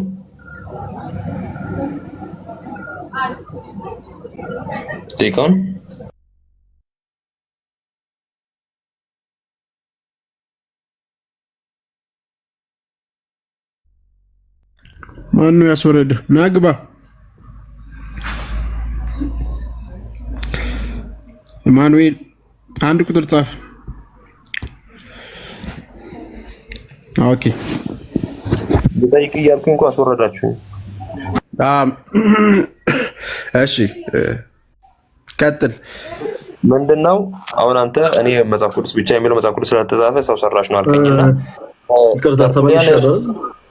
ስላሴን ሲያወራ ስላሴን ቢላ ቃል አስቀድሞ መጽሐፍ ቅዱስ ያልተጻፈው ግን ለሐሰት ትምህርት ሲባል ያወራ ይሰማኛል። ፈለገ አትናቴዎስ ምን ሆነ ነው ዝም ብለህ የምታወራው? አይ ለዲያቆን ጋር እያወራሁ እኮ ነው። እሱ ጠይቁኛል ቀጥል ብሎኛል። አይ እኔ ከማን ጋር እያወራህ ነው እኮ አይደለም ያልኩህ። ድምጼ ይሰማል እያልኩ እንትን ተብሎ ትለኛለህ። ያዘኝ እኮ አለ እኔ ሳወራ ያንተ ድምጽ ጥፍት ይላል። ምን እያወራህ እንደሆነ አልሰማሁም። አይ በፍጹም አይጠፋም፣ ይሰማል። ግን አውቆ የተኛ ቢቀሰቅሱት አይሰማም ስለሆነ ነው ነገሩ። ችግር የለውም። ለማንኛውም ወንድማችን አማኑኤል የምታምነው መጽሐፍ ቅዱስ ስንት መጽሐፍ ነው? 66 ኦኬ 66 መጽሐፍ ነው ብሎ ቀኖናን የቀነነልህ ማን ነው? የቤተክርስቲያን አባቶች እነማን ናቸው? አሮ ነው በቤተክርስቲያን አባቶች ተዋርዶ የመጣ ነው እኮ። እነማን ናቸው? ዝም ብሎ አሁን ተረት ቢሆንስ? አሁን ለአንተም አባቶች አሉ አንተ የጠየካቸውን ሰዎች አባቶች ናቸው አሉ። እነዛም አባቶች በአባቶች ሽፋን በጣም ብዙ ነገር ይጨረበራል። አባቶች በሚል ስም ማለት ነው። ማን ናቸው? እነጋሽ አየለ ናቸው፣ እነጋሽ ምሩጽ ናቸው። እነማን ናቸው እነዛ አባቶች? ኦኬ እነዛ አባቶች እኔ አሁን የምቀበለው እኔ ጋር ያለኝ መጽሐፍ ቅዱስ 66 የ1954 እነማን ናቸው? አንተ የምትቀበለው ምንድነው አላልኩም እኮ እያልኩ እኮ ነው። ስማኝ፣ ስማቸው ነገር ስማቸው እናንተ የቤተክርስቲያን ማህበር የመጽሐፍ ቅዱስ ማህበራት የጻፈውን እኔ ማን ብዬ ልጥራ? የቤተክርስቲያን ማህበራት የጻፉት እኔ እኮ አይመለከተኝ ማን ብዬ ልጥራለህ አትበለኝ። እኔ አሁን የአንተን እምነት አንተ ነው የምታውቀው። ለምሳሌ የአባትህ ስም ማን ነው? ወንድማችን ከይቅርታ ጋር አለማየሁ ጋሻ ሊክስ ደህና ናቸው? ፒስ ነው። እሺ እና አሁን የአንተ አባት አቶ አለማየሁ መሆናቸው ልትናገር የምትችለው አንተ ነህ እንጂ እኛ አይደለም። የአባትህ ስም ማን ነው ካልነ በኋላ አለማየሁ ብለህናል። ምናልባት እንግሊዝ የአያትን ስም ባታውቅ የአያትህ ስም ማን ነው ስንልህ እስኪ አባቴ ልጠይቅ ነው የምትለው። ከዛ በኋላ ግን የአባትህ አባት ማን እንደሆኑ ደግሞ ትመልስልናለህ ማለት ነው። ባጭሩ የጠየቅን ጥያቄ መጽሐፍ ቅዱሱ 66 ነው አልከ። 66ቱ መጽሐፍ ማን ነው ቀኖናውን የቀነነልህ? መጽሐፍ ቅዱስ 66 ነው ብሎ ቀኖናን ያስቀምጠው ማን ነው? በመሰረቱ ዮሐፍ ነው አይደል? አባቶች ነው የምትለኝ እነማን ናቸው? እኮ ሩቅ አይደለም፣ እዚሁ ቅርብ ነው። 1954 እትሙ ሲጻፍ የጻፉት ሁሉ አባቶች የቤተክርስቲያናት የእናንተም የካቶሊክም ሁሉ የጻፉትን የሰጡኝን መጽሐፍ ቅዱስ ነው እኔ ጋር ያለው። እነሱ ደግሞ ከየት አመጡ ካልከኝ የሚባል የመጽሐፍ ቅዱስ ቀኖና አናውቅም የለንም የሚባል ቀኖና የለም። 66 የሚባል የመጽሐፍ ቅዱስ ቀኖና የለም። የኢትዮጵያ መጽሐፍ ቅዱስ ማህበራት ላይ ኦርቶዶክስ አልተካተተም ማለት ነው። ማተሚያ ቤት ነው ወንድማችን አማን፣ እሱ ማተሚያ ቤት ነው። እኔ አሁን የጠየቅኩ ስለ ማተሚያ ቤት ሳይሆን ስለ ቀኖና ነው። ተወዳጅ ወንድማችን መጽሐፍ ቅዱስን 66ን ብሎ ቀኖና የቀነነልን ማን ነው? ብራዘር እኔ አሁን አስደነገጥከኝ። በቃ ከዚህ በኋላ እኔ ምንድነው የምለው? እኔ ቀኖና ነው ብዬ ስል ወደ ኋላ አመታት እጄ ላውራ የነበረውን ማላውቀውን ግን 1954 ከነሱ ወርዶ መጥቷል። ኦርቶዶክስን፣ ካቶሊክም፣ ፕሮቴስታንቱም ሁሉ ተሰብስቦ የጻፉት ነው። ቆይ ልጨርስልህ አንዴ። እነሱ ነው ብዬ ያመንኩት። ይሄን አንተ ምን አልከኝ? ማተሚያ ነው አልከኝ። የደነገጥከው ለምን? የደመደምኩት የደነገጥከው ለምን? አንተ ማተሚያ ቤት ነው ስላልከኝ ነው። እኔ እስካሁን ያመንኩት ምንድነው? ይኸውልህ ለምሳሌ እዚህ ጋር የሚታየ የመጽሐፍ ቅዱስ መዝገበ ቃላት ይባላል። እሺ ኦኬ፣ እዚህ ጋር ከስር አይ ቲንክ ለእናንተ ተገልብጦ ይሆናል የሚታየው የኢትዮጵያ መጽሐፍ ቅዱስ ማህበር ይላል። የኢትዮጵያ መጽሐፍ ቅዱስ ማህበር ስራው ማተም ነው። ይሄ መጽሐፍ ቅዱስ መዝገበ ቃላት ታትሞ የወጣው ከየት ነው ወንድማችን? መልስልኝ እስቲ። ከኢትዮጵያ መጽሐፍ ቅዱስ ማህበር። አዎ ታትሞ የወጣው ከየት ነው ስለ አየመለስክልኝ መልስ ከኢትዮጵያ የመጽሐፍ ቅዱስ ማህበር። እኔ አሁን ከየት ነው መጽሐፍ ታትሞ የወጣው አይደለም ያልኩ። መጽሐፍ ቅዱስህን 66 ነው ብሎ ቀኖናን የቀነነልን ማለት ነው። ለምሳሌ የኢትዮጵያ መጽሐፍ ቅዱስ ማህበር የፕሮቴስታንት እምነት ተከታዮች መጽሐፍ ቅዱሳችን 66 ነው ብለው ስለሚያምኑ በማህበሩ የሚታተመላቸው መጽሐፍ 66 ነው። 66 ሆኖ መጽሐፍ ነው የሚወጣው ማለት ነው። አሁን ጥያቄው ከየት ነው አሳተማ ያመጣኸው አይደለም ተወዳጅ ወንድማችን፣ ወይም ደግሞ የአንተ መምህራኖች ከየት አሳተማ አመጡት አይደለም ጥያቄው። ጥያቄው ይሄንን መጽሐፍ ቅዱስ 66 ነው ብሎ የቀነነልህ ማን ነው? ቀኖናውን የቀነነልህ ማን ነው? አባቶች ናቸው ብለኸኛል። ንገረኝ፣ እነማን ናቸው አባቶቻችንም? እያንዳንዱ ልንገርህ ወንድማችን አማን እየሰማው እኮ ነው። ግን አባቶች እያንዳንዱ በስም ንገረኝ ነው አይደል እያልከኝ ያለው? አዎ ማን የቀነነልህ ታዲያ? በምን ነው ኮድ አላቸው? በቁጥር ነው መጠራቸው? በምንድን ነው መጠራቸው? አልገባኝም። አንተ በገባ ነገር ንገረኝ። እነማን ናቸው እነዚህ አባቶች? አባቶች በሚል ሽፋን ልክ እንዳንተ ያሉ ፕሮቴስታንቶች፣ አሁን አንተ አውቀህ አይደለም ወዳጄ፣ አንተ በቤተ እምነት ውስጥ ያሉ ሰዎች የነገሩህን ነው መልስ እየተናገርክ ያለው። አንተን ያስተማሩ ሰዎች ይኸውልህ ምንም የማያውቁትን ፓርት ሲያታልሉና ሲያጨበረብሩ የሚሉት አባቶች ናቸው። መልሳቸው ያው አባቶች። መጽሐፉ ከየት ነው የሚለው? አባቶች ማን ይቀደም? አባቶች። ቆይ እስኪጨርስ አዳምጠኝ። ባይዘዌን ተወውና እስኪጨርስ አዳምጠኝ። ለሁሉም ነገር ምንድነው የሚባለው? አባቶች። በአባቶች ስም በአባቶች ሽፋን ደግሞ በጣም ብዙ ሰው ሰራሽ የሆኑ ሀሳቦች እየተፈበረኩ በረኩ ስለሆነ አባቶች እነማን ናቸው? ለምሳሌ እኛ የኢትዮጵያ ኦርቶዶክስ ተዋሕዶ ቤተክርስቲያን አማኞች አባቶች አሉ፣ እስከ ጥግ ማለት ነው። በደንብ አባቶች አሉ እና ለእያንዳንዱ ሐሳብ በጣም የሚገርም ነገር መሰረታዊ የሆኑ ትምህርቶችን እንኳን ተተ በጣም እንደው ሌላ የሆኑ ሐሳቦችን ከስርዓት ጋር ተያይዞ ሊሆን ይችላል፣ ከትዳር ጋር ተያይዞ ሊሆን ይችላል። የትዳር ነክ የሆኑ ሐሳቦችን እንኳን እያነሳን ስናስተምር አባቶችን እየጠቀስን እናስተምራለን። ለሁሉም ነገር ትምህርትን ሰንደው አስተምሮን አስቀምጠውልን ያለፉ አባቶች ስላሉ ወንድማችን አንተን የጠየቅን ጥያቄ ሌላ ነገር አይደለም። መጽሐፍ ቅዱስ 66 መጽሐፍ ነው አልከን። እሺ መልካም፣ መጽሐፍ ቅዱስ 66 ነው ብለህ ታምናለህ? እሺ መጽሐፍ ቅዱስን 66 ነው ብሎ ቀኖናን የቀነል ማን ነው እንዴ? አንተ ያስከው መጽሐፍ ቅዱስ ባይሆንስ? 66 ባይሆንስ? ከ66 ያነሰ ቢሆንስ? ከ66 የጨመረ ቢሆንስ? ማን ነው መጽሐፍ ቅዱስን 66 ነው ብሎ ቀኖናን የቀነላለ? የጠየቅኩት እሱ ነው።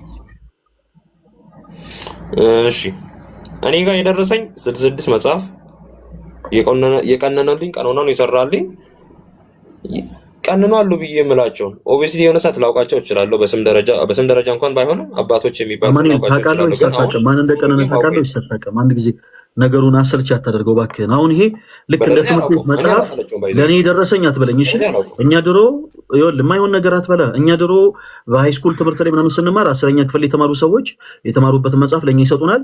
ያው ተቀዶ ከደረሰን ያው እንደተቀደደ ተንከባክበን እንይዘዋለን። እና ለምን ቀደዳችሁ ስንባል ለኔ የደረሰን እንደዚህ ሆኖ ነው መጽሐፉን ስንረከብ ነው የምንለው። ያው የማናውቃቸው ተማሪዎች ስለሆኑ ለኛ የሚያስረክቡት። ወዳጅ አሁን እያወራን ያለ ነው ስለ ትምህርት ቤት መጽሐፍ ሳይሆን ስለ መጽሐፍ ቅዱስ ነው። መጽሐፍ ቅዱስን ማን ነው የቀነነልህ? ምታ ከሆነ የኛን መጽሐፍ የቀነነው 66ቱን መጽሐፍ 66 ነው ብሎ መጽሐፍ የብሉያት መጽሐፍት እነዚህ የአዲሳት መጽሐፍቶች እነዚህ ናቸው ብሎ ቀኖናን የቀነነልን ይሄው እገሌ የሚባል አባት ነው የምትለው ካለ ምታ ከሆነ መመለስ፣ ማታ ከሆነ ደግሞ ሌሎች ሐሳቦችን አለማውራት። ስለዚህ አሁን ለመጨረሻ ጊዜ ድል ሰጣለሁ ወንድማችን አማን፣ የአንተን መጽሐፍ ቅዱስ መጽሐፍህን 66 ነው ብሎ ቀኖናን የቀነነልህ ማን ነው? እኔ ይሄ ነው የምለው ሰው የለም አላውቅም። መልካም እግዚአብሔር ካንተ ጋር ይሁን። እሺ ሌላ የመጨረሻ አንድ ሐሳብ ለማንሳት ልሞክር። ሌላ የመጨረሻ ዲያቆን ሞኬ እጅግ በጣም እያማረብህ ነው። ማይ ጋሽ ምንድነው ነገሩ? ኦ ማይ ጋድ ዮሐዴ ምንድነው ዲያቆን እንዴ እኛን ሳናጋገባ ነው አተ ሸበላ ገባ ነው። እስኪ ሁላችሁም ኮሜንት ላይ ሸበላ ያላችሁ ጻፉ። ለጾም መያዣ ብቻ ክፈት አልተባልክም? ሰው እንዳታሳስት በጾም ቪዲዮ አትክፈት አልተባልክም? እንደዛ ባይሆን ጥሩ ነበር። በእኔ አይስነፋት ማራን ቆም አይደለም ያውን ተው እንጂ ስለ ያልከው ነው። ወይኔ ተመስገን ፍስክ አታየውም እንዴ? ወይኔ ተመስገን ፈለጊ አንዴ ነው ስማ የጾም መያዣ ቀን እሁድ ማለት ነው። በቪዲዮ ገብቶ እስቲ እህት ወንድሞቻችን ጾም የያዙ ቪዲዮ ክፈት እንለዋለን። ጭራሽ በዲም ላይት እሰይ። ኧረ ዲያቆን ሞኬ በእውነት እጅግ በጣም እያማራበት ነው። የእግዚአብሔር ጸጋ ከእርሶ ጋር ነው ዲያቆን። ስላየሁት በጣም ደስ ብሎኛል። እስከ ሚዩት አድርገው ፕሊስ። እኔ እያወራሁ ጣልቃ ገብቶ የሚያወራ ሰው በጣም ነው የሚያበሳጭ። እባካችሁ አንድ ጊዜ አድናቆቴ ልግለጽላችሁ ለዲያቆን። ዲያቆን ሞኬ አግብተዋል? ዲያቆን ከይቅርታ ጋር እንደ ፕሮቴስታንቶች እስቲ መስቀለኛ ጥያቄ እርሶን ጠይቅ። ድገሙልኝ። ምን አሉኝ? በትዳር ህይወት እንዴት ነው? ተባርከው ማለት እንዴት ነው? ዲያቆን ይንሳ ልጅ አሉት?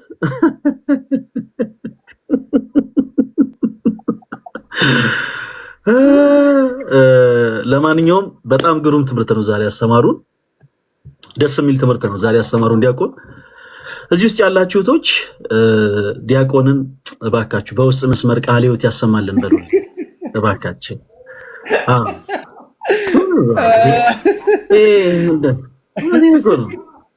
እንዴት ሰው በባዶ ገብቶ እንዴት በባዶ ይወጣል? ዝም አትበለው። ኧረ ሳይኖር አትሳቃለ። ማነው ድራዊ? አይ እንዴ ግዴታ ነው። እህቶች እባካችሁ ዲያቆን ሞኬን በውስጥ ገብታችሁ ቃለ ሕይወት ያሰማልን በሉልኝ። እሺ ዲያቆን በጣም ደስ ይላል። በጣም ደስ ይላል። ላይ ቢመጡ ነው ደስ የሚለኝ። እንዴ አረ እንዴ አንተ ሰው ፎሎ እያደረገ ያለው የተመስገን አካውንት ነው። እኔ ያልኩት የዲያቆንን አካውንት ውስጥ ገቡና ቃሎት ያሰማል በሉን ያልኩት። ያቃሉት ወደ ተመስገን አካውንት መገሰግስ ዝም ያለ ሰው ነው ትዳር የሚፈልግ ያቃሉ። ኦኬ እሺ እንቀጥል። ሶላ ወንድማችን ታይሻው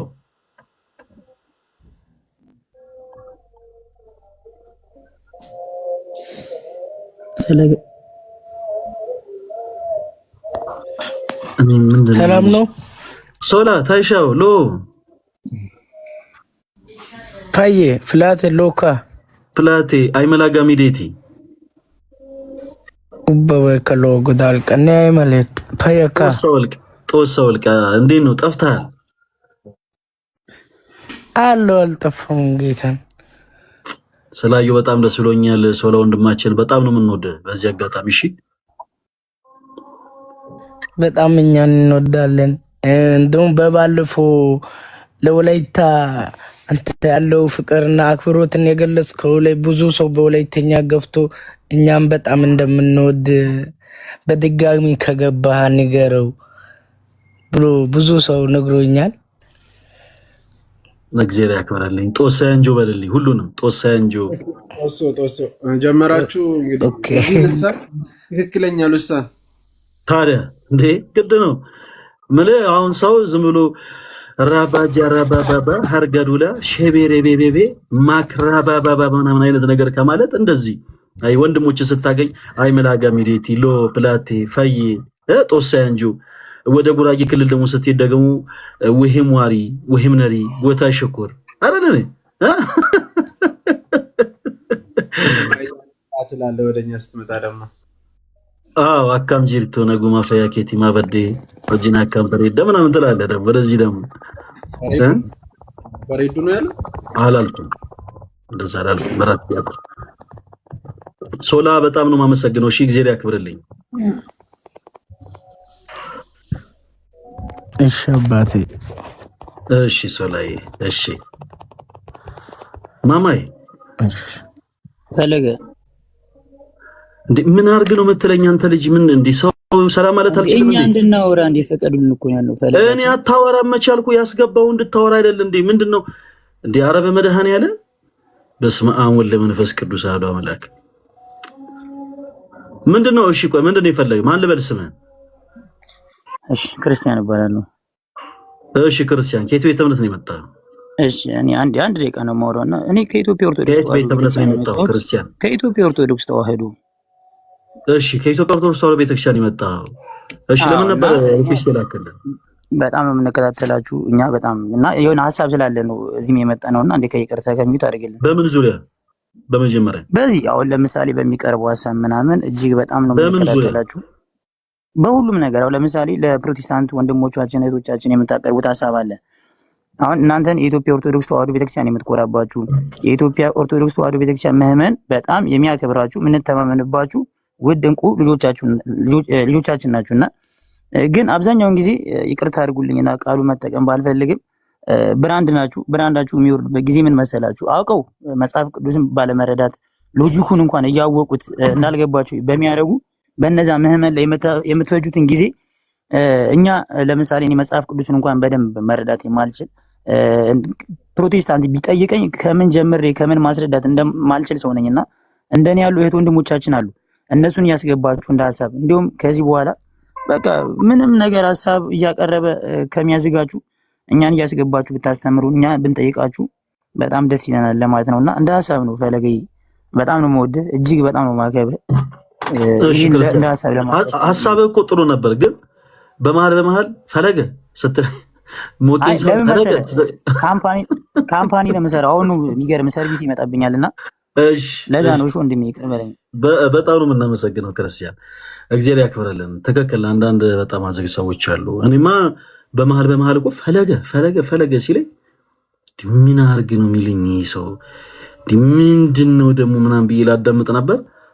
ፖዚቲቭ የሆነ ሀሳብ ሲያመጣ ከወዳጅ ወንድማችን ያ 24 አወር ነው ማዳመጥ ማለት ይችላል። በቃ ቢሮም ውስጥ ሆኜ አዳምጣችኋለሁ፣ የትም ቦታ ሆኜ አዳምጣችኋለሁ። እጅግ በጣም ነው የምወዳችሁ። አሁን ይሄን በማግኘቴም ደስተኛ ነኝ። ግን ሁሌ ስናዳምጣችሁ ጥያቄ የሚሆንበት ነገር አለ። ቢገርም በሎጂኩም በመጽሐፍ ቅዱስም ትንጥዬ እውቀት የሌላቸው የፕሮቴስታንት እምነቶች መጣው እናንተን ሲያዝጓችሁ በጣም የምናደደው ምክንያቱም የእናንተን ብራንድ ያወርዳል ምንም ነገር ሳያውቁ። ለምሳሌ አሁን ራሱ አሉ ከስር መናገር የማይጠበቅብኝምና እኛ ፕሮቴስታንት ቢጠይቀን ከምን ጀምረን ምን ማስረዳት እንዳለብን ማናቅ የእምነቱ ተከታዮች አለን። በእውነት ነው የምነግርህ እና እኛን እያዘገባችሁ እንዲሁም ከዚህ በኋላ አንዳንድ ሀሳቦችን ብታስረዱን ምን ስንጠይቃችሁ እናንተ ብትነግሩን በጣም ነው ደስ የሚለንና ተሙን በጣም ነው የምንወዳችሁ። ይሄን ለማለት ፈልጌ ነውና ፈለገ ይቅር በለኝ በጣም። አረ ምንም ችግር የለም እግዚአብሔር ያክብርልን። እሺ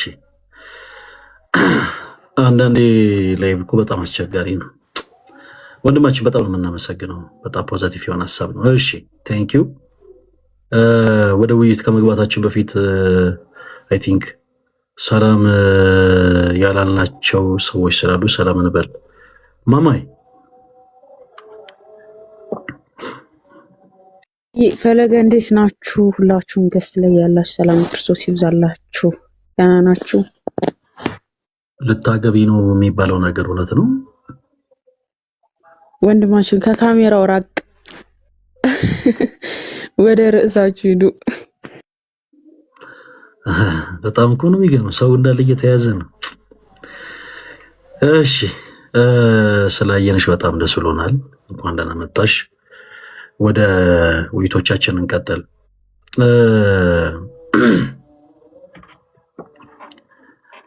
ምን ኢቪ ጃክ የሚል አካውንት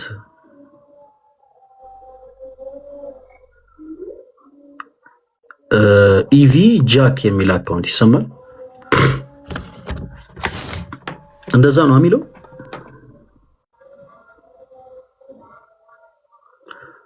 ኢቭ ጃክ የት ነው? ቅድም ስረብሽ ነበረ። የማይክ ምልክቱን ክፈተው ፕሊስ። ኢቪ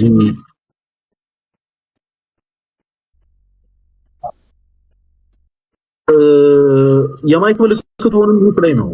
እስኪ ከእንደገና ማይክን ዝጋውና ከእንደገና ክፈተው።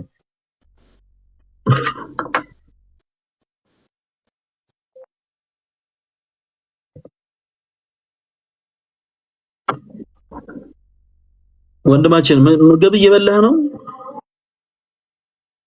ምግብ እየበላህ ነው?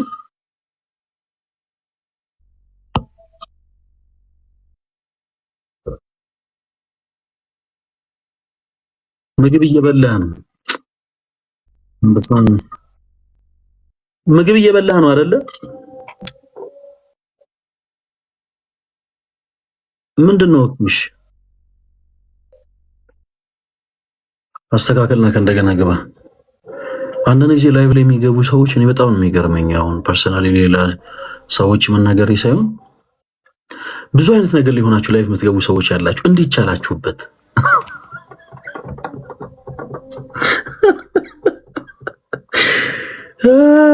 አንድ ጊዜ ላይቭ ስትሪም ላይ እኔ ማረሱ አጋጣሚ አንድ ሰው ሪኩዌስት ልኮ አስገባ ነው እና ካስገባ ነው በኋላ ድንገት ቁጭ ብሎ ለካ ማይኩን ሚውት አላደረገውም። እየተከራከረን እኮ ነው። ኦኬ እግዚአብሔር ያሳያችሁ። እየተከራከረን አደገኛ የሆነ ክርክር ይዞ ስለምን እያወራ እንደነበር አላስታውስም። ብዙዎቻችሁ ብታስታውሱ ትኖራላችሁ የዛን ሰዓት እና በቃ ጣልቃ እየገባ እያለን የሆነ ሰዓት ላይ ስናብራራ ጸጥ ብሎ እየታገሰን ምንድን ነው ብለናል። ከዛ የሽንት ቤት ውሃ ሲለቀቅ አልሰማንም። ድንገት ማይኩ ክፍት ነበረ። ምን ሆነ ነው ወንድማችን ነው ያልኩት። እኔ ምን ሆነ ነው? እንዴት ሰው እዛ ቁጭ ብሎ እንዴት ይከራከራል?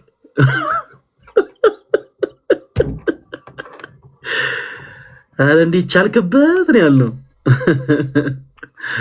እና ባካችሁ አንዳንድ ጊዜ ላይቭ ስትሪም ስትገቡ ልክ እንደኛ መቺ ቦታ ላይ ሆናችሁ ብትገቡ ጥሩ ነው። ልክ ስንወያይ ስናወራ እንድንግባባ ያው ጥሩ የሆነ ውይይት እንዲኖር አላደለ ጥሩ ቦታ ብትሆኑ ጥሩ ነው። ሽንት ቤት ገብታችሁ የምታወሩ ሰዎች ተረፉ።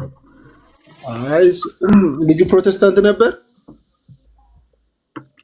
እኔ አላቅም።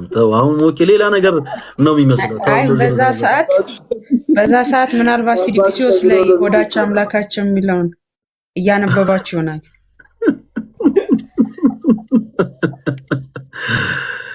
ቅዱስ ሚካኤልዬ በጣም ነው የደነገጥኩት። እግዚአብሔርን ብዬ ነው። አማኑኤል ምንድነው አዎ ነኝ የምትለው ለምንድን ነው? ምን ብላችሁ ጠይቃችሁት ነው? ሽንት ቤት ነው ብላችሁት ነው?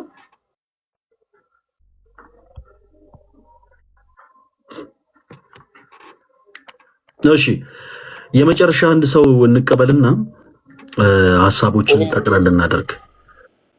እኔ አይደለም አማኑኤል ምን ሆነ ነው? አማኑኤል ምንድነው ችግር?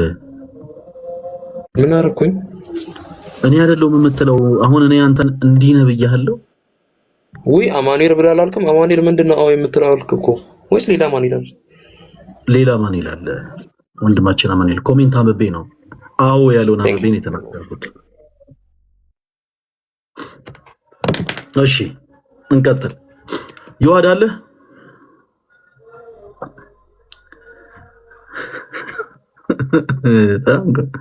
የሚገርም አንዳንድ አጋጣሚ አብቀው። እሺ አይ ቲንክ ይዋድ ያልተመቸው የመጨረሻ እድሎችን ሰጠና ሐሳቦችን ጠቅለል አድርገን እንለያያለን።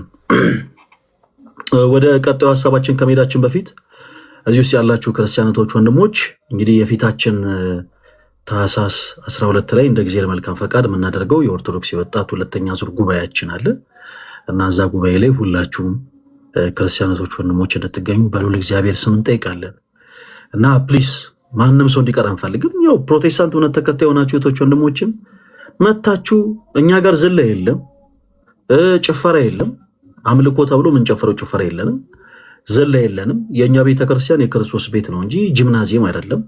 አንንከባለልም መሬት ላይ ሰው ምንድነው የምናደርገው? ቁጭ ብለን የአምላካችን የጌታችን የመድኃኒታችን የኢየሱስ ክርስቶስን ቅዱስ የሆነውን ቃሉን ነው የምንማረው እና በዚህ አጋጣሚ የሰለቻችሁ በየአዳራሹ ጩኸት የሰለቻችሁ በየአዳራሹ ዝላይ የሰለቻችሁ በየአዳራሹ መንከባለል የሰለቻችሁ ድራማ የሰለቻችሁ ሰዎች በቃ ከሰለቻችሁ አሁን ያጠራሁት የሰለቻቸው ነው። እሺ የሰለቻችሁ ፕሮቴስታንቶች ወንድሞች እንግዲህ በዛን ቀን በእለቱ ተገኝታችሁ ቃል እግዚአብሔር እንድትማሩ በልዑል እግዚአብሔር ስም እንጠይቃለን።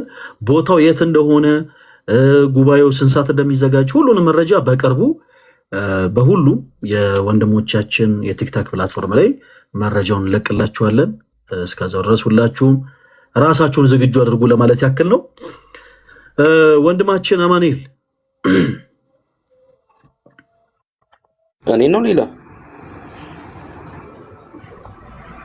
አማኑኤል ደስ ላይ ያለው አንተን አይደለም እንዲቀደም እንደዛ ብለኝ ተው ተው ተው ተው ፈለግ ተው አማኑኤል ምንድነው ችግር አማኑኤል አው ምን ይባላል ራስ አልነበር ቅድም ኮሜንት ላይ አንተን አይደለም ያልከኝ አማኑኤል የት ነው የዩኒቨርሲቲ ተማሪ ነህ ነኛ ኦኬ የት ዩኒቨርሲቲ አርባ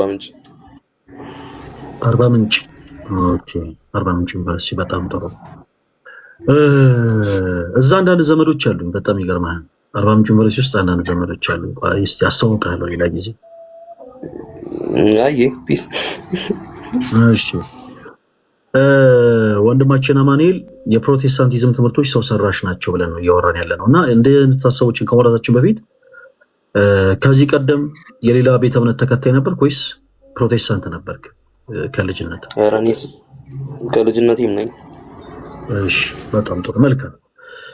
የፕሮቴስታንት ወንድሞቻችን ትምህርቶች ሰው ሰራሽ ብለን የምናምንባቸውን እያነሳን ስንወያይ ነበረ። ከዛ ውስጥ የተወሰኑትን ከአንተ ጋር ማንስተን አውርተናል። እንደው ለጠቅለል ለማድረግ ያክል አንድ ሐሳብ እናንሳና ከአንተ ጋር እናውራ። በፕሮቴስታንቱ ቤት በጣም ብዙ ሰው ሰራሽ የሆኑ ትምህርቶች አሉ። ከነዛ ውስጥ አንዱ ደግሞ ልሳን በሚል ሽፋን ያለ አጋንንታዊ ልምምድ ነው። እንዲህ ስለ አማን እኔ አሁን ፐርሰናሊ ያንተን እምነት ለማንቋሸሽ ያንተን እምነት የሆነ ነገር እንትን ለማለት ሳይሆን እኔ እንደዛ ብዬ ነው ማለት ነው። ያንን እንደዛ አድርገህ ተረዳኝ። ሰው በፕሮቴስታንቱ ቤት ያለ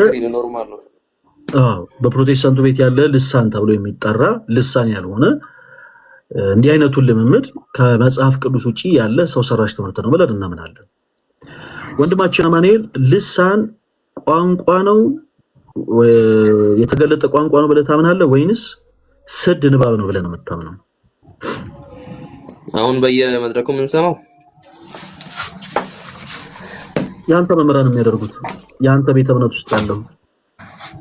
ኦኬ አንድ ነገር እኔ ቤተ እምነት ላይ እንደዚህ እኔ መቀበላቸው አይነት ነብያት ተብየው ምናምን ወጥተው መድረክ ላይ የሚሉትን አልቀበልም። ኦብቪስሊ አልቀበልም። እኔ አሁን ነቢያቶችን ትቀበላለህ አይደለም ያልኩ አይደለም፣ ነብያት ነው የሚሉት አብዛኛው ጊዜ እሱ ነው።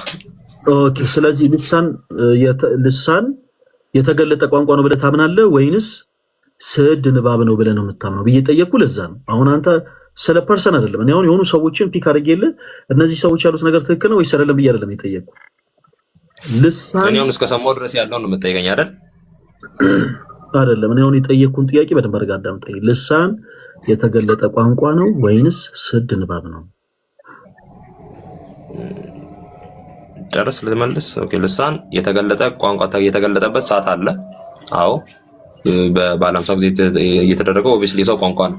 አንተ ቀድም አሁን በሁለተኛ እያወራው በጉራጌ እንዳወራው ተናግሯል። ኦብቪስሊ በአንደኛ በቆሮንቶስ ታይም ደግሞ ጳውሎስ እንደሚናገረው በልሳን የምናወራው ኢቨን በአእምሯችን አይደለም። አንድ ሁለተኛ ደግሞ ለእግዚአብሔር ነው የምንናገረው ይላል። የተገለጠ ነው ወይንስ አይደለም ነው? አማን አሁን አንተ ወደ ሌላ ሀሳብ ሙቭ እያደረክ ነው። አሁን ጥያቄው የተገለጠ ነው ስትለኝ የተገለጠ ነው። ልሳን ምን ማለት ነው ወንድማችን? አማን ቋንቋ ግጥም ያለ ቋንቋ ነው። በጣም ጥሩ። ይሄ ልሳን ተብሎ በመንፈስ ቅዱስ ስጦታ የተሰጠው ለሐዋርያቱ የተሰጠው ይሄ ስጦታ አሁን ዛሬ የኛ ቤተክርስቲያን ኤክሰርሳይዝ ታደርገዋለች። ነገር ግን በፕሮቴስታንቱ ቤት በኩል ደግሞ ሰዎች የተሳሳተ አይነት አመለካከት አላቸው በዚህ ዙሪያ። ልሳን ተብሎ የተቀመጠው ይሄ ትምህርት የተገለጠ ቋንቋ ነው ወይንስ ስድ ንባብ ነው? የተገለጠ ቋንቋ ነው ወይም ደግሞ ስድ ንባብ ነው? ስድ ንባብ ማለት ስድብ አይደለም። ስድ ንባብ ማለት የቃላት ስብስብ ሆኖ ነገር ግን ሰዎች የማይረዱት የሆነ ማለት ነው።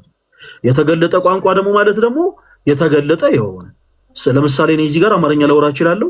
ቻይናው የሆነ ሰው እኔን ላይ ያዳምጠኝ ይችላል፣ ግን ይተረጎማል። ያኔ ምን ይባላል? የተገለጠ ቋንቋ ስለ የተገለጠ ሲሆን አሁን የማወራውን ልሳን የሚተረጉምልኝ ሰው ካለ እኔ መተርጎም ከቻልኩ የራሴ ደግሞ ሌላ ሰው ተርጉሞ ለሚሰሙት ሰው የሚተረጉም ከሆነ የተገለጠ በጣም እየሸሽ ያለው በአጭሩ እምነት በልሳን ላይ ያለህን እምነት ሳትነግረን ነው እያብራራ ያለው እኮ። አልጠየቀኝም እኮ አንተ። ጠይቄሃለሁ። ልሳን የተገለጠ ቋንቋ ነው ወይንስ ስድ ንባብ ነው? 50 ሜጋባይት ቀርቷል እያለ ነው። የተገለጠ ነው ስድም የሚሆንበት ሰዓት አለ። እንዴት ነው? የተለያየ ልሳን ሆኖ ሳይሆን የሚተረጉም ሰው ከሌለ ስድ ንባብ ነው። ስድ ንባብ ነው ልሳን የሚተረጉም ሰው ከሌለ። አዎ እሺ። ዝም ብሎ ልሳን ያልተገለጠ ቋንቋ ስድ ንባብ ነው። አንድ ጊዜ ለፕሮቴስታንቶች ለሆኑ ሰዎች እንዳይከብድ ልሳን ስድ ንባብ ነው የሚለውን ሐሳብ ልሳን ያልተገለጠ ቋንቋ ነው ማለት ነው። ያልተገለጠ ነው የሚል የመጽሐፍ ቅዱስ ማስረጃ ስጠን። ያልተገለጠ ነው የሚል ኦኬ። አንደኛ ቆሮንቶስ ላይ ቃል በቃል ባለው ታወጣልኛለህ፣ ትረዳኛለህ? አውጣውና አንብበው፣ እኔ እሰማለሁ፣ ችግር የለውም። እኔ ለጊዜው ስላልያዝኩ ኦኬ። እሺ ጀስት ደቂቃ ስጠኝ። እሱን ንገረህ ሞኬ ወይ አንተ አውጣለት። እዚህ ላንብብለት ና ተመለሰ። ማኑኤል እሱ አዲስ ሲጀመር ቃል ይወታ አይደለ? አይቀበልም እኮ እሱ ቤተ እምነት ደግሞ እኮ ማይቀበልም እኮ አልቀበልም ማለት ይችላል።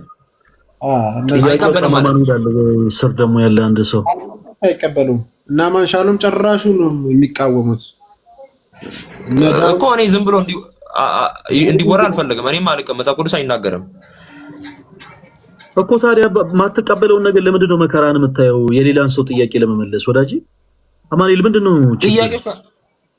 ምን አረኩኝ? አንተ እኮ የተገለጠን ያልተገለጠን አሳየኝ አልከኝ። አንተ ጭራሽ እንደምትቀበል ሰው አማኑኤል፣ ለሌላው ይኸውልህ አንድ ነገር ልንገርህ። አሁን አንተ መመለስ ያለበት አንተ የምታምነውን ነገር ብቻ ነው።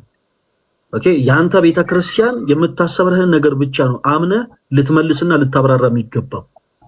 ከዛ ውጭ ግን ገና ለገና አይ እንደው ሌሎች ፕሮቴስታንቶች እንደው ቅር እንዳይላቸው ሌሎች ዲኖሚኔሽን ላይ ያሉ ፕሮቴስታንቶች እንትን እንዳይሉ ብለህ የአንተ የማይመለከትን ሐሳብ አትመልስ፣ አታወራ። እኔ ባይዘው ግጥም ብዬ ብናገራቸው ደስ ይለኛል። እኔ እንደዛ ነገር አይመቸኝም። ኦብቪስሊ ይልቅ ማለት ነው ለነሱ ሳይኮስ ባል እንደው መልእክትን አስተላልፍ። ልሳን ለሚናገሩ ሰዎች መልእክትን አስተላልፍላቸው። ኦኬ አንድ ነገር ልሳን ብዬ የምልህ ለሚሰሙኝ ሰዎች እዚህ ጋር ያሉት 1000 ሰዎች ምንድነው ልሳን የሚወራው በጉባኤም ደረጃ አይደለም። ደሞም መፍታት ካልቻለ ግዴታ መናገርም የለበትም። በሱ ጸሎት ደግሞ ህዝቡም አይባረክበትም፣ አይታነጽበትም። መጽሐፍ ቅዱስም እንደሚናገረው ዝም ብሎ አርፎ ጸጥ ብሎ ይቀመጥ ነው የሚለው። ልሳን የሚናገር ዝም ብሎ ማውራት ግዴታ የለበትም። ቆሮንቶስ ላይ ይናገራል። ስለዚህ የሚተረጉም ሰው ካለ በተርጓሚ ይናገር ይላል መጽሐፍ ቅዱስ። የሚተረጉም ከሌለ ጸጥ ይበል፣ ሰውን አይረብሽ።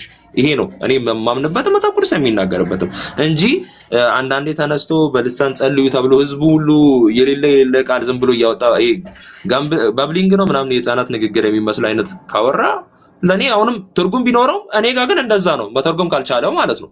እሱ ግን ኦብቪስሊ እንደማይተረጉም እርግጠኛ ነኝ። ዝም ብሎ ስላለ የሚተረጉም ነገር አይደለም። ሶ ይሄን ነገር እኔ የምቀበልበትን መንገድ በዛ ነው። ኦብቪስሊ በቸርች ደረጃ አለ አይደል የሚሽነሪ በነቢያት ዘንድ የሚጀምሩ ቸርቾች እነሱ ናቸው አብዛኛው ጊዜ ይሄን ኤክሰርሳይዝ የሚያደርጉት እንጂ አንድ ኖርማል ቤተ ክርስቲያናት ቸርች ላይ ያሉት ኦብቪስሊ በዛ ነገር አንዳንድ ወጣ ካላሉ በስተቀር የሚሉት ነገር የለም። እንደዚያ ነገር አንተ ከመንፈስ ጋር ትጣላለህ ምናምን ብሎ የሚገግሙት ነገር ዳስናፌ ባይብል የማይለውን ነገር ነው ብሎ መናገር ትልቅ ጀስት ፋውል ነው። ስለዚህ ልሳን ላይ ያለኝ ማለት የመጨረሻ ድል እንስጠቅ። በቃ በብሊንግ ነው ሰምታችኋል። ወንድማችን አማኑኤልን አታበሳጩት። ይሄ እንደ ህፃን በምትሉ ሰዎች ረፉ። በቃ እንዲህ አይነት ነገር እሱ አይቀበልም። እሺ በትምህርተ ሥላሴ ዙሪያ የመጨረሻ ሐሳብ አቀርባለሁ። ይሄ የምታየው አዲስ መደበኛ ትርጉም መጽሐፍ ነው። ከመጽሐፍ ቅዱስ ማህበር እውቅና ውጪ የታተመ በባቢሊካር ኢንተርናሽናል የታተመ መጽሐፍ ነው። ወደ ዋናው ወደ ፍሬ ነገሩ እንግባ አንድ ጊዜ። በትምህርተ ሥላሴ ዙሪያ ፕሮቴስታንት እህት ወንድሞቻችን ሰው ሰራሽ ትምህርት አላቸው ብለን እናምናለን። ምን በትምህርተ ሥላሴ ዙሪያ ቆይ ልንመጣበት አይደል? እንዴ አማንሻ ምንድነው ነፍስ የምታስጨንቃት? በዚህ በቅጽበት ነበር ያልኩት አንተ ጋር ቀስ ብሎ ስለደረሰ መሀል ላይ ደረሰብህ እንጂ። እሺ በትምህርተ ሥላሴ ዙሪያ ያሉ ሰው ሰራሽ ትምህርቶችን እናነሳለን። ከዛ በፊት በትምህርተ ሥላሴ ዙሪያ ያላችሁ ትምህርት ምን እንደሆነ ሲንገረን 2 ደቂቃ ንገረን። ምን ማለት ነው? ደቂቃ ራሱ ፓኬጅ ተቆያ ያለው ምን አለ? እሺ አይ ፓኬጅ 2 ደቂቃ ራሱ የሚቆይ አይደለም። ልንገርህ ቶሎ ብዬ ማለት ነው። ስለ ሥላሴ ለመናገር ምንም ያቆይ ነገር የለም አይደል? እሺ ንገረን። አይ ፓኬጅን ነው ያልኩት። ዳታ 50% ቀርቶኛል የሚል ሚሴጅ ስለገባልኝ ነው። ስለ ሥላሴ ማውራ ነገር ምንድነው? ኦኬ ነው ፓኬጅ የለህም። እሺ ፓኬጅ ሲኖር ብትመጣ ይሻላል። አማንሻ መሀል ላይ ነው ሐሳቤን አይደል? ፓኬጅን አስተካክለ ብትመጣ ይሻላል። ኖርማል እስኪ ያልኩ ጊዜ ግን ዚሎን ሐሳቤን እንዳልናገር ከፈቀድከኝ አይደለም አማን እስኪ ዘጋብኝ ድረስ አማን በደንብ እንድናወራ ፓኬጅህን ፉል አድርገህ ብትመጣ ይሻላል ወይ? ሬዲ ስትሆን ብትመጣ ይሻላል ወይ? ምክንያቱም የሆነ ፓርት ላይ የሆነ ነገር እያስረዳን ወይ ደግሞ አንተ የሆነ ነገር እየመለስክልን መሀል ላይ ጸጥ ብሎ ከሚቋረጥ ምንም አይነት መፍትሄ ሳይመጣ ከሚቀር ምንም ችግር የለም። ነገም ልክ ከቀኑ 4 ሰዓት ጀምሮ ላይቭ ስትሪም አለ። እሺ ስትመጣ እንቀበላለን። እኛ ወንድሞች ነን። ምንም ችግር የለም። አልኩ ብላ አወራ አይደለም። አሁን ግን እስኪ ዘጋብኝ ድረስ እዚህ ቁጭ ብዬ ልስማ ነው። ጀስት እንዳላወራ ከፈቀድከኝ ማለት ነው። አይ ነው ችግር የለውም። አይ እኛም አንተን የመጨረሻ ልናወራ የነበረው እኛም ላይቭ ልንዘጋ ነው። ስለዚህ ለአንተ ግን ማውራት የምትፈልገው ሐሳብ ካለ ግን እያልኩ ያለሁት ምንድነው መሰለህ፣ ማውራት የምትፈልገው ሐሳብ ካለ ግን በዚህ አጋጣሚ ፕሮቴስታንት የሆናችሁ እህቶች ወንድሞችም ሁልጊዜ ከሰኞ እስከ አርብ ከቀኑ 4 ሰዓት ጀምሮ ላይቭ ስትሪም ይኖረናል ሁልጊዜ። ስለዚህ ባላችሁ ታይም መታችሁ በመጽሐፍ ቅዱስ ማስረጃ ከኛ ጋር ማውራት ትችላላችሁ። እግዚአብሔር ቢረዳን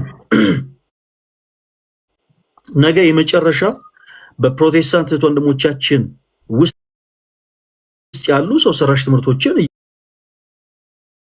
ያወጣን እናወራለን።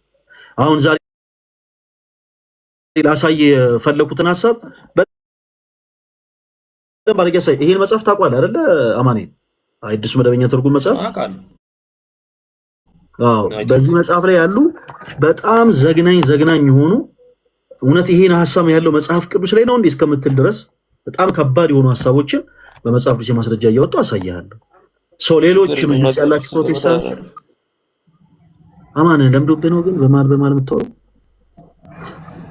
አይ እኔ ችግር የለውም ነገ ታሳየኛለህ ነው ያልኩህ። ሌላ ነገር አይደለም። እስክጨርስ ደስ እንትን እንዳይለኝ እናመሰግናለን። ደህና ሁን። ጨርሻለሁ። እዚህ ግን ጌታው እሺ፣ እዚህ ውስጥ ያላችሁ ፕሮቴስታንቶች ወንድሞች አዳምጡን። ነገ ከቀኑ 4 ሰዓት ጀምሮ በመጽሐፍ ቅዱስ የማስረጃ የፕሮቴስታንቲዝም ሰው ሰራሽ ትምህርቶችን እናነሳለን፣ ጌታ ቢረዳን። ስለዚህ ከቀኑ 4 ሰዓት ጀምሮ በቻላችሁት አቅም በዚሁ ላይፍ ስትሪም ላይ ማለት ነው ትምህርታችን ሰው ሰራሽ ሳይሆን መጽሐፍ ቅዱስ መሰረት አለው የምትሉ በትምህርተ ሥላሴ፣ በነገረ ክርስቶስ፣ በነገረ ድነት ትምህርት እንዲሁም ደግሞ በነገረ ማርያም ዙሪያ ላይ በጣም ሰፊ የሆኑ ሀሳቦችን ይዘን እንመጣለን።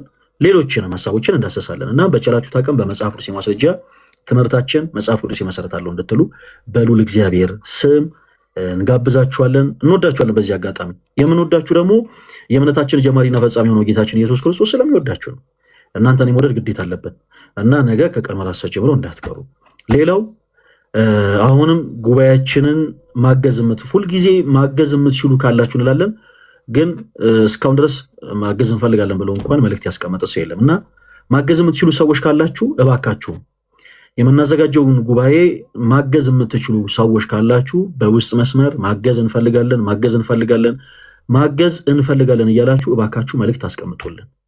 የምናደርጋቸውን ጉባኤያቶች ሰውን በመሰብሰብ የተለያዩ መርሃ ግብሮችን በማዘጋጀት የምናደርግ ሲሆን የምትችሉ ደግሞ በዛው ልክ በገንዘብ ሰፖርት እንድታደርጉን እንድታግዙን በልዑል እግዚአብሔር ስም ጠይቃለን። በጣም ነው የምንወዳችሁ። የጌታችን ኢየሱስ ክርስቶስ ጸጋና ሰላም ከሁላችን ጋር ይሁን። ነገ ቀን 4 ሰዓት ሁላችንም እንገናኛለን። የት ቤተክርስቲያን እንደሚደረግ እናሳውቃችኋለን። እሺ፣ ሰላሙ ነው።